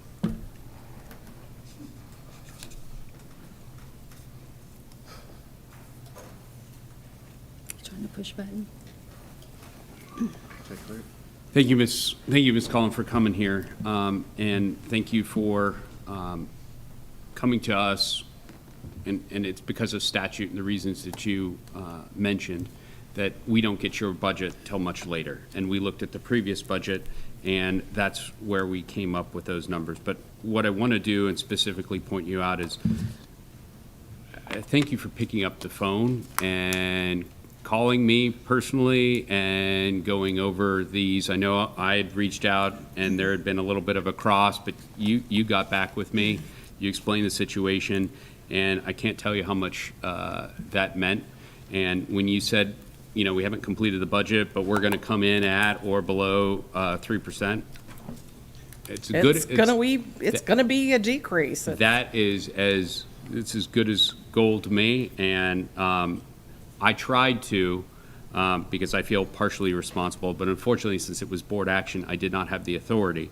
But we do have the board up here now, so I would like to make a motion, Madam Chair. I move to rescind the request made by the board on June 12, 2023, for the comprehensive response to the questions from the tax collector. She's committed to a budget at or below 3% net, sounds like even below zero, after remitting excess collections to the county. I would like her to get back and continue to provide the excellent services at the conservative principles that she does. So that's my motion, Madam Chair. I have a motion. Do I have a second? I'll second. I have a For second. discussion, Yes, sir. is that just to her, or is it to Dana Blinkley also? Dana, Madam- I'll turn hers in. Troy provided it. Okay, thank you. Oh, well, let me call the motion real quick. All in favor, say aye. Aye. Opposed? Thank you, ma'am. Go ahead. In full transparency, I can't say that in the next year that I won't go over 3%. Oh, come Because- on, then, Ms. Cullen. Give a shot. I'm not here to hide anything. I know. I am not Just so here you to know, hide I always anything. wanted to grow up and be Lisa Cullen, by the way. I think what you get to do is cool, and you do your job so well. But I do want to say this real quick, because everybody says blindside it, but it was in the, I just thought you guys would show up like we've done before. You say, hey, I'm doing the best we can, it be over. My comment was that Commissioner Tobias, I wasn't going to vote for you to send these questions out, but since they're not here, and I looked around, I said, yeah, go ahead. So that's all that But was. he even told you, in all honesty, that he hadn't asked us to be here. After the fact. Again, that was all fine after that. But when it hit that, it was just like regular business to me. Just so you know that, you know me well enough to know that too, so. But, you know, I know for a fact that in 2024, because I work closely with the Department of Highway Safety and Motor Vehicles, we are going to go to a new system for the issuance of title and registration. And I'm going to have to train my staff for that. And there's going to be an increase for that. See, that sounds like so much fun though, so, anyway. I do love my job. It is fun. There's a couple of things that I truly don't like about my job, but I raised my hand and I took the oath. I don't like to take people's property away from them. I know. And I don't like to take their right to drive. Yeah. But, you know, I signed up for that. It's not fun. A lady But that works I for do you, it. Maria, I've known her forever. She's one of the best people in the whole world too. I'm very so. blessed, but I'm the other person that took the sheriff's, I believe, accounting manager or finance manager. But thank you. Mr. Feltner, Commissioner Feltner, go ahead. Thank you for being here today. Thank you. Appreciate it. You've always been quick to take my call over the many, many years, so I appreciate that, and I feel confident in saying I know all the constitutional officers very well and talk to them a great bit. I have an unusual question that may not necessarily be specific to this budget year. Short-term rentals in Brevard County, over the years have been hard to collect, and now there's a mechanism to do that automatically for VRBO, Airbnb. They remit that now to the county. Is that, can you just speak to that for a second? Yes. In the past, it was hard to regulate, even control, and find out about those properties. But I have contracts with those, Verbo, Airbnb, a handful of others that aren't big, but some niche groups that rent short-term. And we do have those contracts. In fact, I was the second tax collector in Florida to sign that contract with Airbnb. And one of the things I asked them is the tourist development tax has to be on that bill. And that is part of our contract. Even the owner can't change that. I ask that because obviously you've probably read and heard that tourism development tax is becoming, it seems, a much bigger and important part of what we're doing here. So I greatly appreciate it. And legislatively, every year, they try to attack it, change it, Understood. and watch that as well. Yes, thank you. Thank you. I think that's all we have. Thank you, ma'am. Thank you. Thank you. All right, we have Brevard County Supervisor of Elections, sir.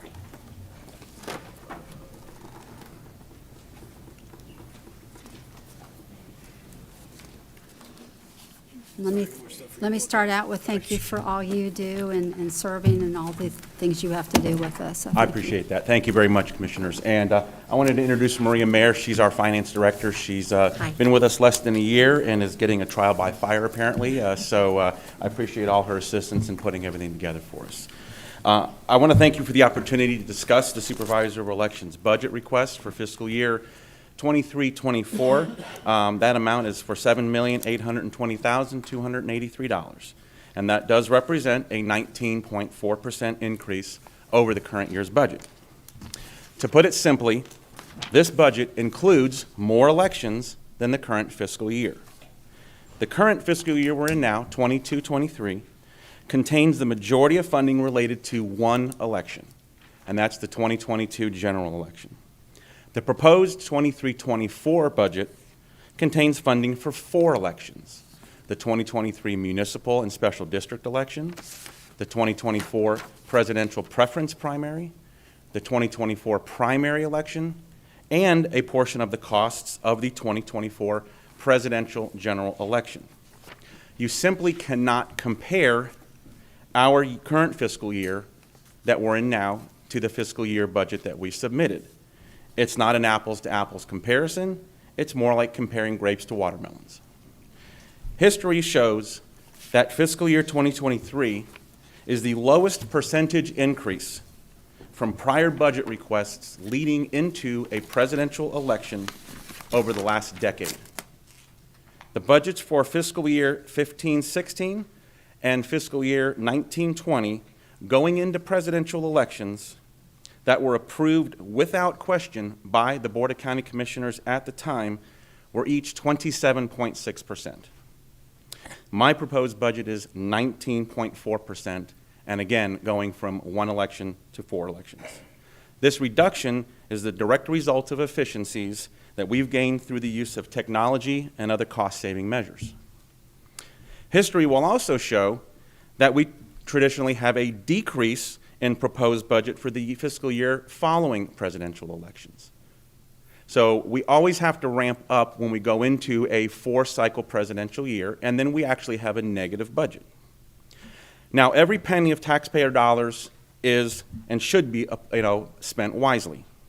But I wanted to share some other relevant facts about our budget. For fiscal year 22-23, the Supervisor of Elections constitutes only 2.27% of the general fund adopted budget and only 0.35% of the overall county budget. When you look at the overall adopted budget for all of Brevard's county constitutional officers, the Supervisor of Elections is only 3.61% of that total constitutional budget. Approximately 2 weeks ago, Commissioner Tobias contacted most, if not all, of the Florida Supervisors of Elections, stating that he was conducting a comparative analysis of Supervisor of Elections office budget requests and asked them to provide copies to his office for fiscal year 22-23 budget and fiscal year 23-24 proposed budget. Many supervisors contacted me about this request, asking, what's this about? And I encouraged them to promptly respond to his public record request and subsequently put in a public record request for the same information that was sent to Commissioner Tobias to my office. Based on the data received as of yesterday, here's how Brevard compares to the counties that have responded so far. And to my knowledge, 36 counties have responded. I'm not sure if you got any additional responses from them, but I counted 36 that either copied me on the response to you or subsequently afterwards.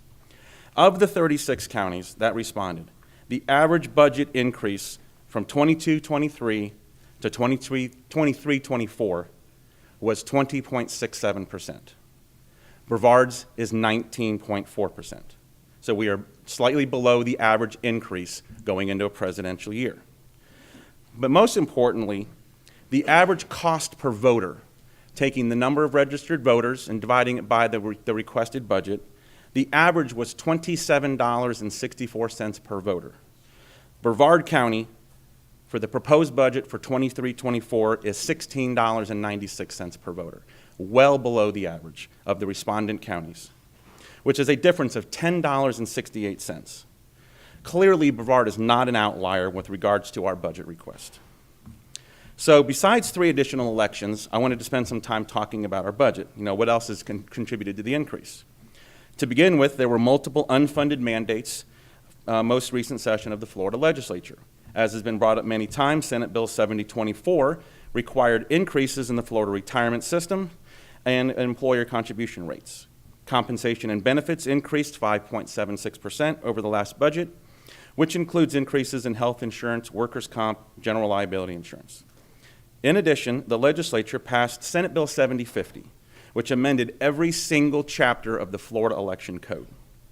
The biggest impact is a section of the bill that requires that no less than 6 government agencies provide to supervisors of elections weekly information relating to felony convictions, deceased persons, persons deemed mentally incapacitated, persons removed from the Florida driver's license database, and other information that identifies a voter as potentially ineligible. All of this was previously handled by the Florida Department of State and Division of Elections. This unfunded mandate requires the addition of a full-time employee position. It's important to note that this office has never added in a full-time position since 2009. So this is the first time we've had to add a position with this new unfunded mandate. The proposed budget also includes funding for continued implementation of Senate Bill 90, which requires secure ballot intake stations at all branch offices and early voting sites be monitored by an employee of the Supervisor of Elections office when available to the public. Also included is funding for 2 additional polling places due to changes in Election Day voting trends and costs associated with temporary labor required to receive and process an average of 150,000 initiative petitions in a presidential election cycle. Operating expenses have increased due to costs of poll workers, temporary labor, and security to conduct a municipal special district election and 3 countywide elections. Again, going from 1 election to 3 for all poll workers, temporary labor, and security. Printing services and supplies have increased for the 23-24 budget because all printing costs for the mail ballot envelopes, which we now do in-house, have to be purchased for the 24 general election, have to be purchased in this fiscal year. Previously, the office, last presidential year, outsourced the mailing, the printing mailing, and we were charged in the following fiscal year. We have to pay for those printing costs now. Also included in costs are costs associated with continued litigation. This office would be remiss if we were not prepared for more future elections within recount range and contested elections warranting increased litigation costs. Also included are salary increases for permanent staff, which are commensurate with the Board of County Commissioners' proposed increase for county employees, which is 5% or $1 an hour increase. Overtime costs are increased, again, due to conducting multiple elections leading into a presidential year. Finally, the budget includes funding for capital purchases, which includes the replacement of 1 fully depreciated vehicle and desktop computer upgrades to remain in compliance with cybersecurity protocols. Our proposed capital expense budget for 23-24 is actually a 7.21% decrease from 22-23. With that, I did want to address the role of the Supervisor of Elections as a constitutional officer. The Florida legislature, through the Constitution and state statutes, continues to strengthen the autonomy of county constitutional officers, and for good reason, especially with the Supervisor of Elections. Every commissioner sitting up on the dais right now, I typed your name on the ballot and counted your votes. So there has to be a certain level of independence between the county commission and a constitutional officer. Florida Statute 129-201, Paren 3 clearly states that the Board of County Commission may not amend, modify, increase, or reduce any expenditure at the sub-object code, and that the independence of the Supervisor of Elections shall be preserved concerning the purchase of supplies and equipment, the selection of personnel, and the hiring and firing and setting of salaries. Most recently, the legislature passed House Bill 1373, which was referenced by Property Appraiser Blickley. It states that a county may not create an office, special district, governmental unit, or expand the powers or the authority of any existing office, special district, or governmental unit for the purpose of exercising any power or authority allocated exclusively to the sheriff, tax collector, property appraiser, supervisor of elections, or clerk of court. It also says that a county commissioner who votes in favor of a proposed ordinance to create an office, special district, or government, or expand the powers or authority of an existing office, special district, governmental unit, for the purpose of exercising any power or authority allocated exclusively to the supervisor of elections, tax collector, property appraiser, sheriff, shall be guilty of misfeasance or malfeasance in office. And it's plainly obvious that Commissioner Tobias, who is now a candidate for Supervisor of Elections and who was the architect of the June 12th special meeting, which we were not asked to attend, as well as the architect of the Constitutional Office Budget Questionnaire, has a newfound interest in the Supervisor of Elections budget, despite the fact that he has previously never questioned our budget. According to the minutes of the September 24th, 2019 budget approval meeting, Commissioner Tobias never once questioned the Supervisor of Elections' 27.6% budget increase. In fact, less than a year ago, Commissioner Tobias awarded the Supervisor of Elections office and Lori Scott right in this chamber with a board-approved resolution noting that, quote, whereas this office efficiently facilitates voting, collects and disseminates election information, and ensures the security of the elections process. It would appear that Commissioner Tobias is now using the resources of the County Commission and his office to campaign from the dais. Commissioner Tobias' statement that our budget request is an increase of 546.66% over the 3% charter cap is a gross misrepresentation of the actual budget. He could have simply stated that our budget was a 19.4% increase over our existing budget, which is a direct result of conducting 4 elections versus 1 election, but chose to represent this instead as a percentage of a percentage to exaggerate the increase. With that, I would be happy to answer any questions about the budget I submitted on June 1st for fiscal year 23-24. And my finance manager does have the questions to the questionnaire that was sent out to our office, and I'd be happy to give those to you now. Okay, Mr. Bobanek, I'm going to let Commissioner Tobias jump in a minute, but I am not running for Supervisor of Elections, and I do have some questions, because it is a big increase, and you know that. So trying to get the information and the education on it as we move forward is a very good thing. So let me start with this question. Commissioner Feltner always tries to answer this one for me when I ask it. But if you have to raise it this much next time, are you able to bring it down the next time? The reason my question is out there because you will not be doing that many elections or pre-printing.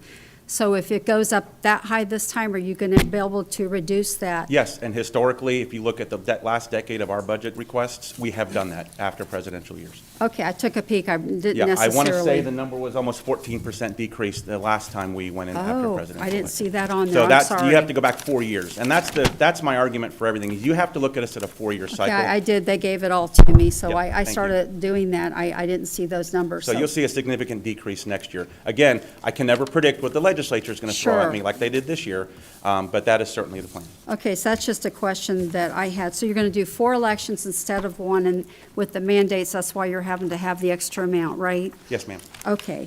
And I wanted to give you these. Here's the questionnaires here. I think I have enough there. If not, we have more. Okay. And then just because you gave me all this information, I can't help but ask, if that's all right. Of course. You put on here that you're going to buy because you put it right on here, and my brain goes there because I do depreciation in the college, but you're buying a automobile that's completely depreciated? Yes. So we have a vehicle that is on its absolute last legs, And, so we are going to go through the process. So it's old, because depreciated to me is 4 or 5 years, so it's an old car? Oh, it's a very old car. I think we have a 2014. We actually inherited it from Lisa Cullen's office, and I've got Lisa giving I you got all a few her old cars. $1,000s worth of repairs that they're already talking about requiring right now. So we always try to use other county resources. You'll notice across the hall, every piece of furniture, of modular furniture we have, are all hand-me-downs from the tax collector. Okay, and then the other thing I was going to ask is if you can do your best, because the other charter the constitutional officers aren't having a lot of overtime, if you could do your best to maybe do something different with that, that would, I that's would just love where to I count go. overtime, as we know. Maybe do in the flex with it or something, because you guys have high seasons and low seasons. I'm just going to throw that out to you as a suggestion. Absolutely. That's all I was doing right there. Let's see. I might have had one more question in all this mess, That's but I'll okay. get back to it later. But Commissioner Tobias, sir. Is this what we just got? Thank you, Madam Chair, and I do have a couple questions. Yes, sir. Okay. Thank you for outlaying your budget. I appreciate it.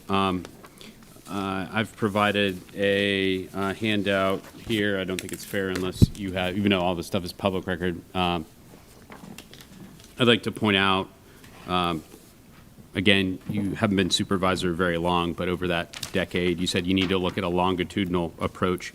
Your budget is up 134.69%. When we put that in comparison, that's multiple times the other constitutional offices. So yes, it does dip, but longitudinally, it's up 4 or 5 times more than the next highest. So I do want to get into some general questions. In fact, some questions some things that you actually have brought up, and I appreciate you do laying that out. It makes this a lot easier. But according to your budget request summary, HB 7024 FRS, and as well as increases in health insurance premiums were the reasons why, part of it, you asked for an increase. Do you happen to know what percentage of your total request budget increase that makes up? I don't have the exact number of what the overall percentage of the budget increase, no, but I can prepare that for you. Okay. Upon review. I have one included in there. If you look at it, I got this through public record. Seeing as you don't have many folks on the special risk on FRS, it looks like this increase is 162,000. Again, this was from a combination of your budget as well as from human resources because they do it. Mm-hmm. So you saw an increase of 13%, not 13% of your $1.2 million. My point is it only makes up a small percentage. I'd agree with that. Okay. You also reference CS for SB 7050, correct? Yes. Okay. And you said it has unfunded mandates. Yes. I appreciate that. And you'll see in your packet, I went to the summary and the bill analysis by the Florida House of Representatives. And you'll see that they say, quote, this bill could have a minimal negative fiscal impact. And it goes on to say in that same paragraph, and you have a copy of this, authorize certain notices on the county or supervisor's website instead of in the newspaper of general public circulation may result in cost savings. So my question to you is, I'm just trying to build this budget or understand this budget increase because whether it's 19.4 is a large number. How much in dollars or percentage of the 1.2 million extra you're asking for over this year, is that minimal according to the Florida House? What is that minimal impact on you? I don't know that I would describe it as far as the minimal negative fiscal impact. If I had $1 for every time the legislature passed an elections bill that said it had negative fiscal impact, I wouldn't be asking for an increase that we have now. So Well, can you give me we a will dollar? be able to have cost savings with the new with the new legal notices being able to be published, and we will be utilizing all of those newly enacted laws to cover that. So can you give me some numbers? What will the cost be and what will the savings be? I'm trying to understand a 19.4% increase, and I know that there will be additional costs because the state says so, and I know there'll be savings because the state says so. Right. But what I'm asking you is because you're the one that prepared the budget, or your office prepared. The cost increase is simply the vast amount of labor, of temporary labor, of poll workers. I'm going from running one election. So if I have 1,000 poll workers, I have 1,000 poll workers that are working 3 times now instead of 1 time. So I'm going to have the largest increase will be in wages and in those expense categories. I'm just looking for numbers. If you don't have them, I don't have an exact that's number fine. for you right now. If you wouldn't mind at some point, if you really, I would like to hear the. Okay, so, I mean, if you're looking at the sheet that we have here, which is what we provided with our budget Got it. Submission here, you will see the largest of the increased percentages that we have here. Poll workers, 115.2%. Temporary labor, 48.71%. Yep. But these, I'm in direct reference to Senate Bill 7050. Right. So, and I will get a number for you. Some of this you answer said your was question. involved in additional elections, correct? The vast majority is Okay, additional so I'm trying to differentiate that too, Right. and that's what I'm Mhm. looking. And again, if you don't know it, that's fine. If you wouldn't mind getting that back to us, that would be do that. extremely helpful. It's not a gotcha. I'm just looking for what the added costs are and what the savings are. I can tell you the one full-time employee position that we're having to add is approximately $35,000 salary. Okay. So that's one. I think that's a pretty good bargain for what that person's going to be doing and the volume of work Thank they're you. going to be doing. And again, this vehicles, it's not broken down in here, so maybe you can help us. And it may be in what you just handed us, but in all honesty, sorry I didn't get the opportunity to read it. We don't have take-home vehicles, so that the No. answer is What type no. of vehicle? You said you're replacing. What type of vehicle? will you We're be replacing purchasing? a van that we use. It's a utility van that we use that So- has supplies and shelves in it and That's so what forth. you'll be purchasing? Yes. Okay. And will it be from a state contract? Last one we purchased was from Allen J. Fleet, which I believe is under state contract. Perfect. So, yes. Thank you. I do want to caveat, though, that we have actually found through, this was way before COVID, that sometimes the state contract price is not the best price. Sometimes you can go and negotiate a better price. And so one of the prior vehicles that we purchased, actually a local dealership through manipulation of the numbers and a little bit of elbow grease, sometimes it's better. So I don't ever rely on state contract and say, oh, state contract is state contract, so it's the best. We find that we purchase Dell computers, the state contract, we can get them better if we contact Dell correctly. So I don't live and breathe on state contract. We always try to get the best price. I appreciate it, but it sets a standard for you Right. to determine. At the very minimum, yes. Absolutely. And if you find better, more power to you, and that in a more thorough budget than one page. And again, this is my failing as a policymaker to accept a one-page budget because we do have authority to ask for a little bit more, and that's part of this. And I appreciate your openness with getting to that. So. I want to get into travel before I get a little bit into elections. Over the past 4 years, the SOE office has allotted about $126,000, and I'm going to say it again, 4 years. For an office of 33 FTE, this is significantly higher than, and I think my last one was 33, so you might have actually gotten one more, or 32 SOE responses before I did on that one. So, but you're new to this. You're 9 months in as the chief executive. So my question to you is, I'm pushing that to the side because I don't think that's a fair. That's your apples to oranges or grapes to watermelon. My question is, what travel have you done in the last 9 months using taxpayer dollars? Certainly, I'd be happy to answer that. Thank you. I did want to note that our travel budget, we did decrease I did see that compared to what we had submitted previously. So my travel budget has consisted of 3 trips to Tallahassee, one of which is mandatory Supervisor of Elections new SOE orientation. One of them was for our legislative days, where we met with legislators. Many supervisors of elections do this, go to Tallahassee. As you know from your time in the legislature, face-to-face time with our elected representatives is the best way to share your concerns and help craft the bills as they go through that process. And the third time that I was up there was for meetings with the Florida, the Bureau of Voting System Certification. and VR Systems, who's our vendor. Bureau voting system certification had been hung up on the certification of our recently released tabulation system, latest version to come out, as well as the audit system that we use.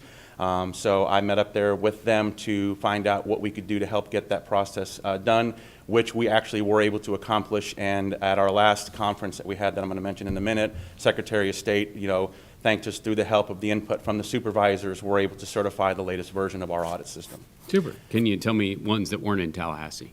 I think there was probably about 15 to 20 supervisors that were in Tallahassee. I don't know who wasn't in No, there. I apologize. Other conventions, meetings, events, awards I think that they- that you went to outside. You said 3 Tallahassee. You justified them very well. They're Yes. not in your budget. My question is, what other conferences at Okay, taxpayers' sure. expense? So our Florida Supervisors of Elections Association has 2 conferences a year. Okay.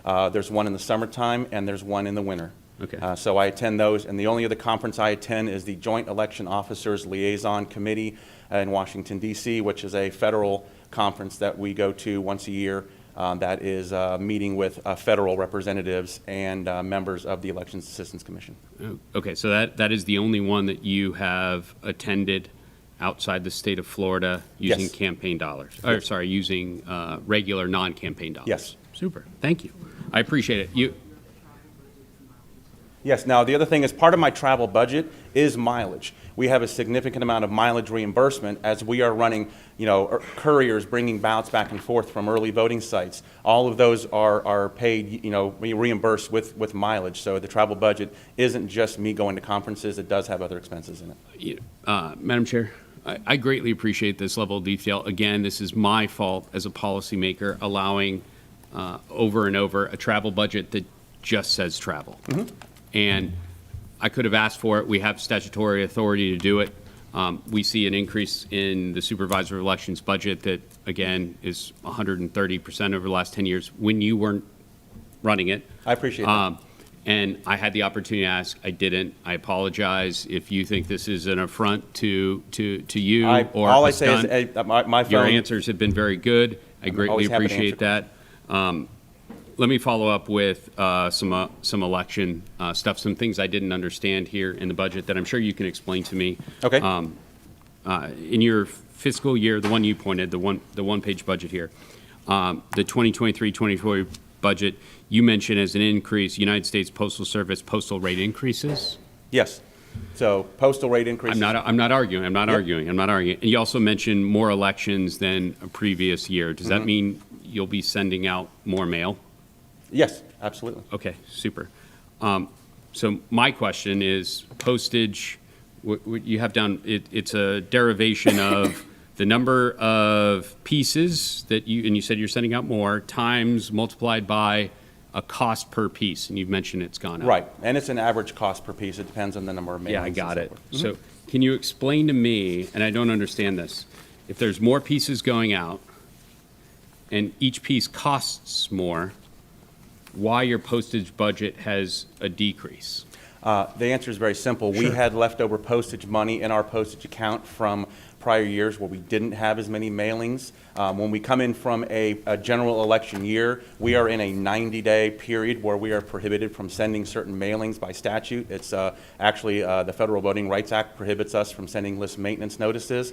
So we actually have leftover postage money sitting in our postage account that we're allowed to use. And where, can you help me, where on your budget is that cost carry forward? It's just still sitting in our postage account. No, I don't sorry. know that I have it reflected on here. Okay, that's, Right, So they have an accounts receivable for your credit? right. yeah, Okay. and I'm sorry, is that, did I miss that? Is that listed somewhere on the That, budget? no, that is not listed on there now. Okay. Just a book. Again, I'm, That's okay. and I I'm here to appreciate it. Okay, so in your budget, you list an increase under communications. I'm looking at that one. As communications, printing, and posted are separate line items, we have a 33.7% increase in communications. Yes. It's not postage, it's not printing, it's not travel, it's not dues, it's not subscription.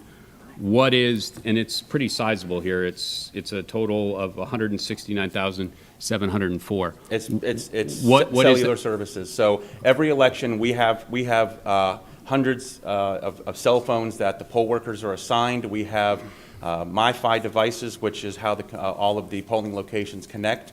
We activate them right before an election. We deactivate them after the elections. Again, I have more elections. I have more communications charges than I typically would have in a one election year. Okay, so these are communication charges between the polling locations Yes, and... so those would be like MiFi devices for internet connectivity, for the electronic poll books that are used to ensure we don't have people double voting. Absolutely super. And I appreciate, again, this is my failing as a policymaker, accepting a budget that just says communications, because clearly you have this stuff down and you understand what's going on. Mr. Tobias, real quick. Sure. I think you're not the financial guy, and this is new, but I think we just got some data about carry forwards, no?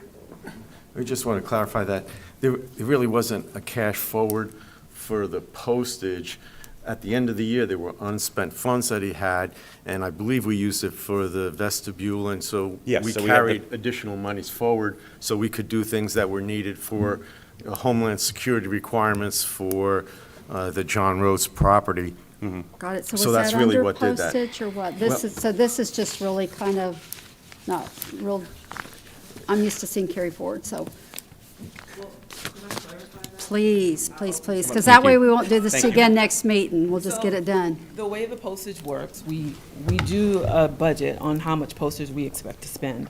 That check has to be mailed to the post office, because as postage returns come, they're gonna go to our accounts. So when we send that out, they just take from that balance. So I think in the previous year, we budgeted something about $70,000 in postage, but we reduced the amount of the check that we sent to them, and they keep the balance. So the balance is at the Postal Service. We can't do anything about that. Once we write the check, if we write the check for $35,000, the balance is sitting on our postal account, and as mail returns come in, it subtracts from that. There's no way to get it back. There's no way to put it on any kind of carry forward. Okay. It's an expense. It We already- probably should be listed a little bit different on the Well, we've already sheet, though. expensed it. It's something that's already expensed. Yeah, but it's still an asset you own, so it probably, just so you know, just kind of should be adjusted. in it, Correct. so- Okay. Again, we've documented this way since we've been doing the budget. The It's all auditors have never right. found a problem or a finding with. We've never with had that this format. much fun with you before. No, we so, haven't. Yeah, but it's kind of interesting.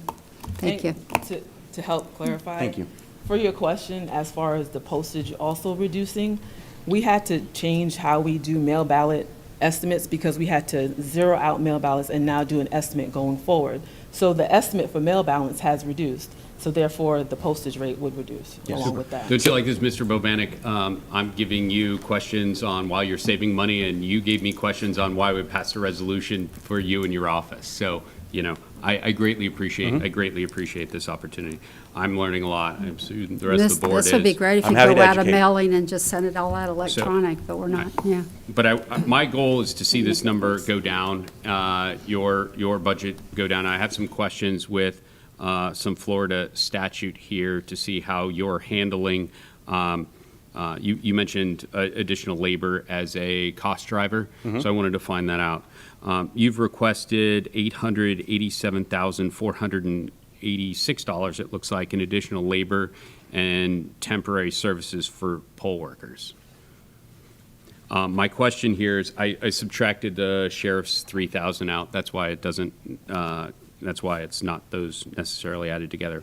My question is, Florida Statute 101.657 provides the discretion of the supervisor election to offer early voting between 8 and 14 days. Yes, So my question is you crafted this budget. I did.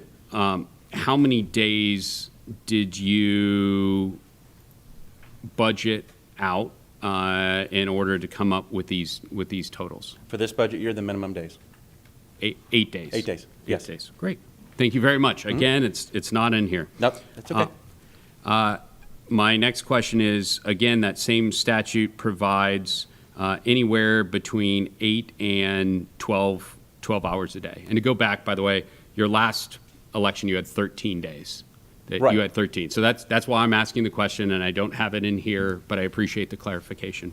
So statute provides between 8 and 12 hours a day for polls to be open. My question to you is, you were above that average last election, the one you were supervisor. How many hours a day have you budgeted out here? We will follow what we've done, which is 8 to 6 Monday through Friday and 8 to 4 on the weekends. Okay, I think that averages out to nine and a half hours, Right. somewhere like that. Okay, great. Can you tell me what your average cost? I saw you were advertising about $15 an hour for temporary workers. Do you have an additional cost? What has that number grown to? I'd have to look and see because we have varying levels. IT technicians that we hire for temporary labor are going to be higher, but our base poll worker, the base temp labor rate is approximately, I think it's about $15 an hour. And now, of course, we are running all of our temp labor through a staffing agency, so we are also paying a markup on that in exchange for them handling all of the payroll taxes and workers' comp liability that are associated with that. Okay. So Florida Statute 101657 states the Supervisor of Elections shall allow an elector to vote early in main branch offices of the supervisor. My question is, those are not listed on early voting locations. They were not listed as early voting locations at the last election. The Titusville office will be an early voting location for this It wasn't upcoming- last one. Right, it wasn't last time, yeah. The statute changed on that a little bit with you can do counter ballots. You can come and pick up a counter ballot in any of the 4 elections offices early. So you can come in early and get a ballot and Okay, cast that ballot. so what was advertised online was probably not sufficient enough. I mean, you could have done that. It just was not advertised as such. We advertised for early voting sites. We listed the sites, but we also advertised that ballot pickup was available in all 4 of our administrative Good, because it offices. says shall, as you're probably understand. well aware, Mhm. but I did not see it on that. Let me ask you a number of sites, because that's obviously a cost driver here. Are you aware of, are you aware of the minimum number of polling locations that? I'm not aware of a minimum number of polling locations that's in statute. It is, and it's the number of 2012, number of. That's early voting sites, not Sor- polling place sorry, locations. Locations. Do you know what that number was? It was 8 in 2012, so we Great. have 10 now. Okay. Do you plan on, you're planning on reducing the number of days greatly to save funds? Will you plan on reducing the polling locations as well? So first off, when you're talking early voting, and the 13 days you're referring to, is we do the optional days in the general elections. You are asking me questions about my 23-24 budget. Early voting does not occur in the 23-24 budget. I'm aware, but it's That's budgeted for. a 24-25 budget. Budgeted So for. the budget I'm being questioned on has the 8 days for the PPP and the primary. Municipal elections don't have early voting. I'm aware, but Okay. I'm asking if there's a change from the 13 days that was previous. And I understand they're different elections. There's no change if you compare the years that we're in now, we would still be doing the 8 days for a PPP and a primary election. Okay. There's no change in that, no change in days or hours from prior primaries and PPPs. Would using your branch office have I'm the- sorry, I take that back. The 2016 PPP, we did have the optional days, and we did not have those in this budget that I submitted. You were not supervisor then, so I'm not going to hold you accountable for those decisions. Would it provide savings if you were to use your branch offices exclusively as polling locations? First off, a branch office. You mentioned communication, so I'm thinking I don't know. I'm just trying Sure. to. So first off, I want to make sure we're differentiating the proper terminology here. Polling place and early voting site are 2 different things. Understand. So when we refer to the name of polling place, we're talking about an election day site. The reason we pulled out of our offices in the Palm Bay and the other locations is they are dramatically too small. We do not have enough adequate space to conduct that process. We're putting it in Titusville because we do actually have room, and we've managed to open the Titusville Library, which will allow us to take some of that massive lines. And anybody who worked in the 6-story building when we had early voting going on knew how bad it was. It was like it's a small world ride line going out the door. So by by alleviating the stress on that site, we can put it at the Titusville office. Palm Bay, our office here in Vieira is the size of a postage stamp. I might be able to fit 5 voting booths in there if I'm lucky. Same thing is for the Palm Bay office and the office on Sarno Road. Super. And again, you provided a wonderful segue because we're getting into mailing. Okay. And I want to thank the county attorney's office because the county attorney's office did the yeoman's work on looking at statute and determining what was mandatory and what changes in statute. I'm sure you're well aware of it, but Florida Statute 101.20 allows the Supervisor of Election to option to email sample ballots to voters and does not require physical mailing. So that's incorrect. You have to actually either mail a sample ballot to all voters or publish it in a newspaper of general circulation. And we are opting out of the newspaper of general circulation and sending it to the voters by mail.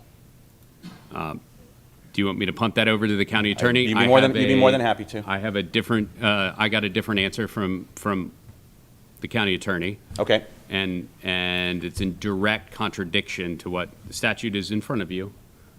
You're asking about 101.20? 101.20, correct. Okay. Yeah, you asked me to run down all of the mailing requirements in statute, and this is one, and this provides that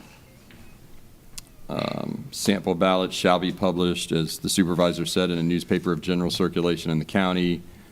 In lieu of that publication, a supervisor may send a sample ballot to each registered elector by email at least 7 days before an election if an email address has been provided, and the elector has opted to receive a sample ballot by electronic delivery.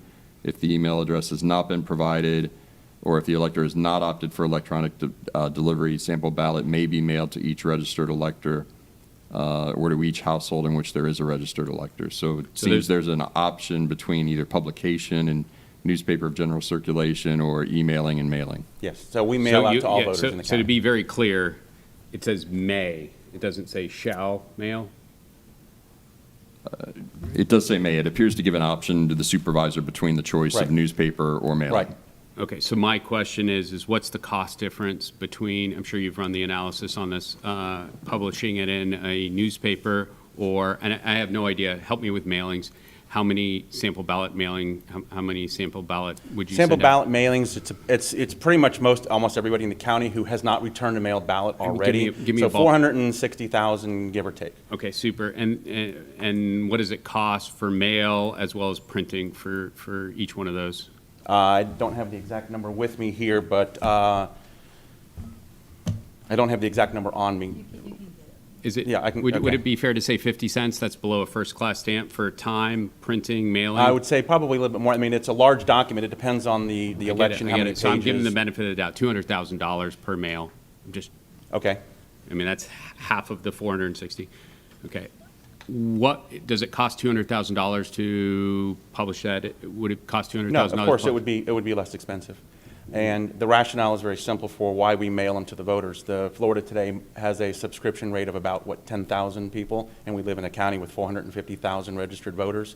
So to get information properly to voters on who to give them time to review all of the amendments. I mean, this commission put 8 amendments on the ballot. Is that available on your website? Yes, it's also available on the website. Not everybody has a computer to get to the website. Okay, what are those numbers? I'm just trying to, again, you're asking for a $1.2 million increase. I understand. You just told me something that could save better than half of that, because we're talking multiple sample ballots being sent out to the whatever, and you said it's more than my estimate. So right, that would make up more but than half. I'm also not going to cut the budget to. I'm not asking you to cut the budget. I'm Okay. not asking you to cut the budget. I'm asking you to come in at a number below 19.4%. I am certainly not asking you. Please don't.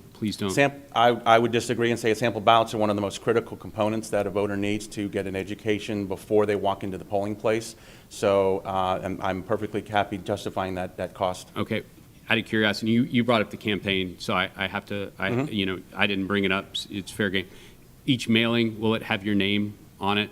The mailings will have my name on it because I'm the constitutional officer Great. for the office. How many times will it have your name on it? I'd have to depend on what mailing you're talking about. If you're talking about the sample ballot, it'll have my name on it one time at the top of the header because it's coming from Tim O'Bannock, Brevard County Supervisor of Elections. Then just the ballot or the ballot and the envelope? Will your name be on the envelope? Are you talking about mail ballots now, or are you talking about the sample ballots? The sample ballot. Sample ballots don't have an envelope on them. They are printed and folded and adhesive taped, and that's how the voters receive them. So your name's only located Yes. on there once? Yes. Okay, great, absolutely. And you get a discounted mail cost for those? Yes, by having a volume that we have, we don't pay the full rate of postage. Super. If you could provide us, and again, you don't have to, but I certainly would like, you're making a determination of a cost that is many times more of what state statute allows you to make. I'd like to know exactly how much extra cost those mailings with your name on it once What I can do is I can give you the cost of what the last sample ballot run is. I don't have a cost for what Florida Today might charge me for a full-page sample ballot ad, because we cut it down a couple years ago because it got so expensive. I can call and find out. I'm Sure. guessing it's less than a couple $100,000, but I honestly fine. don't have that. I don't have that. So, Madam Chair, I've got a couple motions here, if you wouldn't mind. And again, Mr. Bovanek, before I go through these, you've done a great job answering these questions. I didn't expect you to be able to nail all of these ahead of time. I was working on these. I mean, I just got this white paper from the county attorney not 48 hours ago. So providing more detail and your rationale for spending that extra money is pretty darn important, and they're not located in your one-page budget. Can I ask a couple questions before you get there? You can, but Commissioner Madam Tobias, I know you've got that. I'm going to ask maybe we take it to a regular county commission meeting, since Mr. Goodson left now too, unless you have something that's just housekeeping.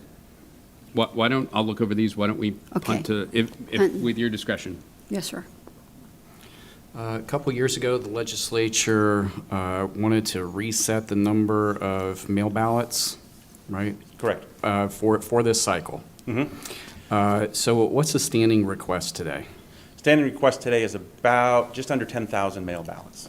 So I'm just going to anticipate that you're going to send a lot more than that Right. for the upcoming elections. And that's also part of the reduction of the cost, is we kind of assume that there's going to be a staggered increase by the time we get to the March PPP election. And, we have to budget for the possibility of both parties having a primary election in there. Even though, we don't know if President Biden's going to be opposed or not. We obviously know the Republicans will have a candidate. But we've also seen where a sitting president, President Trump, was challenged in the PPP 16. So, in 20. So we have to anticipate, both parties voting in the PPP. But yes, the numbers are lower, and we anticipate them building back up. I was anticipating those things too, in thinking about this. Quite honestly, in your whole budget, the only thing that popped out at me is the postage, and because I was anticipating more, Right. to be candid with you. Primarily, So- we have less postage because we have less mail ballots. That would be the highest cost of postage we have. The postcards that go out obviously go out at a postcard rate versus the full mail ballot envelope packet that we have. Yes, there's a lower number on that. So historically, just take me through presidential preference primary, the state primary, and then the general that we'll have in 2024. How many, if you were just to guess, and I won't hold you to it, how many mail ballots do you think in each one of those will be sent before it's all said and done? And just base that on past, not even new growth, just past. It's really hard to say, because we've never in the history of the state had the entire mail ballot list wiped completely clean. Understood. So I wouldn't want to speculate on a number and be held to that number, by the board here when it's considering my budget.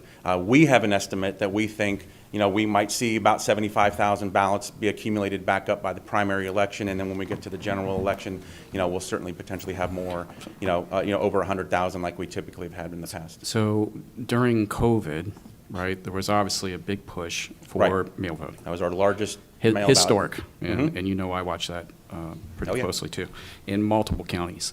And so I don't know what's going to happen by the time Nobody the does. presidential preference, or I'm sorry, by the time the general gets here.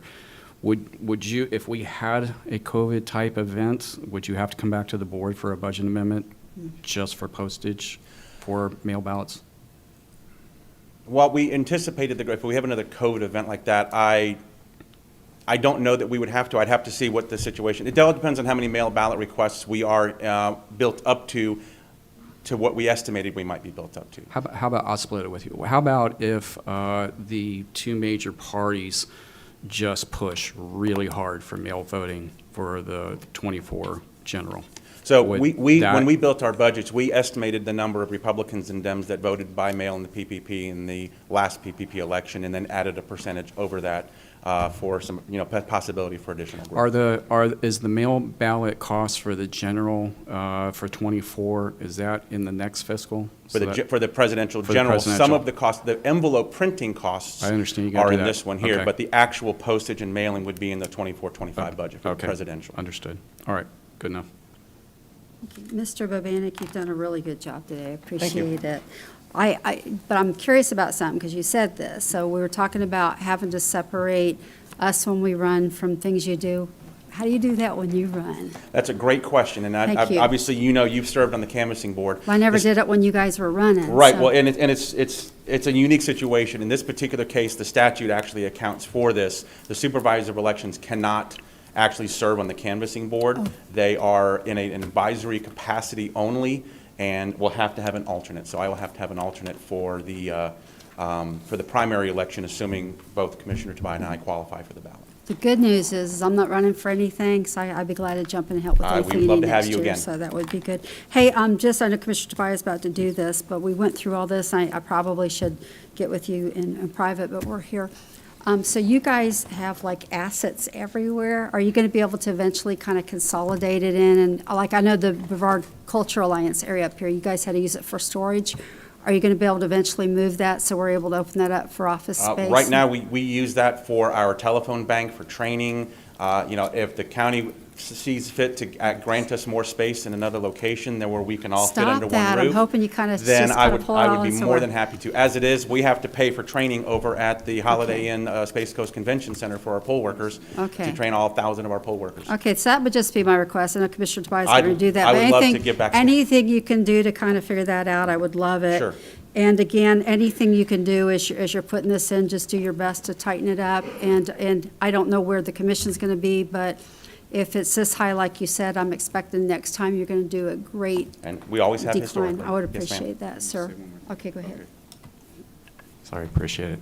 Thanks for the tour course. of John Rhodes and with your staff. It was very educational. That's the first time I'd been in that building since it was DRTV many years ago, so I appreciate it. Thank you. And I welcome, once we finish the construction of our secure vestibule, I'd love to have all the members of the commission come out so they can see. Everything all in the same Yep. building. Oh, No. this is wonderful. Okay, thank you, Commissioner Tobias. Thank you, Madam Chair. And I think Commissioner Feltner had a great idea, which was table some of these suggestions. I will put them on the agenda ahead of time, but I want to give you some foresight where Okay. I'm going on this. And I think these questions certainly brought up a need for some added transparency. Again, my fault as a policymaker for not asking that. So let me let you know where I was going to go. And I think we probably can get here. I think you probably can provide this stuff prior. But the Department of Revenue, as we discussed earlier, was pretty good with all of their worksheets. So there was justification. Unfortunately, we hadn't seen them, but it set a good groundwork for us. So I would like to see your office provide that same level of transparency that DOR requires. I think it looks pretty similar to the budget that you have here, travel, mail, personnel, vacancies, all of that good stuff. That would add a level of transparency. We get to this, there would be no questions about communication. There would be no questions about postage because it would all be answered in there. So I'll be bringing something to that light up. There's a good measure there, and that's what's provided by the DOR and what the property appraiser should be sending us. So that's one thing. Number two is carry forward assets, whatever. I'm not an accountant, whatever, but not that was hidden in the budget, but that wasn't apparent in the budget. So there has to be a way for us to be able to see that as well as everyone else. So whether it's budget amendments or sub-object level transfers, it would be best if that was made apparent in your budget or at least brought to the commission so we would have an idea that if you actually budgeted X, it wasn't transferred into another. Not saying that you would, but putting it on the same way that our departments do that, it would make sense if you would do that. And finally, I really like this bill folder stuff. It was Commissioner Pritchett's idea. I know all this stuff is public record, but there's a complete difference between sending a letter to the custodian of public record, paying a fee that may be in excess of, I think it's $15 or something once you go over the first 15 minutes. I don't know, but paying a fee and then having it readily available. So I'm going to ask that your office meets those same, and you've done a good job with explaining where you went. I greatly appreciate it. But again, it's not listed in the budget and providing that level of transparency. So offhand, those are the three places. Again, you don't have to respond. I will put them in, but I didn't want to surprise you. And it will be on the, I don't know, I'll put it on the agenda and it'll come to that. put it on. Not an emergency. We'll just Oh, put it. no, let me No. be clear. Yeah, I But haven't let's just drafted put it on the any of this next stuff up. agenda so we just get it done. We'll just do it. Yes. I'm going to put it on the next agenda so we just get it done, and then we'll Okay, just be done. that way we moving know about it forward. ahead of time. Yeah. We would appreciate So all the that. constitutionals, everybody, please know the next agenda, we're going to do some part of this. I'll do a time certain if you'd like to, so we just get it taken care of. So by Sounds then, like it's a just plan. going to be housekeeping, so yeah. And the sooner, Madam Chair, the sooner Yeah. we put it on, the more, I don't want to dictate this stuff. If you can provide a better way for us to do it, I'm only going off DOR and the way we do it. So if there's a special need, I ask That's you. fine, and I'm not at all familiar with DOR formats because we're not required to or interact at all with DOR. I understand, but it's a good rubric and if you have a better way, we're open to that. Whatever gets transparency the best. And again, I take responsibility for not having a better accounting system and not requiring that, but it looks like you're extremely open to that, and I greatly appreciate your demeanor, your transparency, and your willingness to show up here today. Thank you. Thank you. Okay, thank you Good job, very sir, much. thank you. We are done, but I have, I was going to say, Ms. Property Appraiser would like just a moment. Yes, Thank you very ma'am. much. I don't take it lightly to be accused of violating state statute, so I wanted to let the commission know two things. The first thing we did is went back and viewed the first few budget requests prior to me becoming property appraiser, and in fact, the only budget schedules that have ever been provided to the county manager are Schedules A, 1 through 4. So then we went and reached out to the Florida Department of Revenue, to the budget section, and spoke with Gabrielle, Gabrielle, Alday, A-L-D-A-Y, and they consider the budget Exhibit A and Schedules 1 through 4 because the other schedules are budget justification sheets that many times change when they are going through and approving our budget or asking us to make adjustments.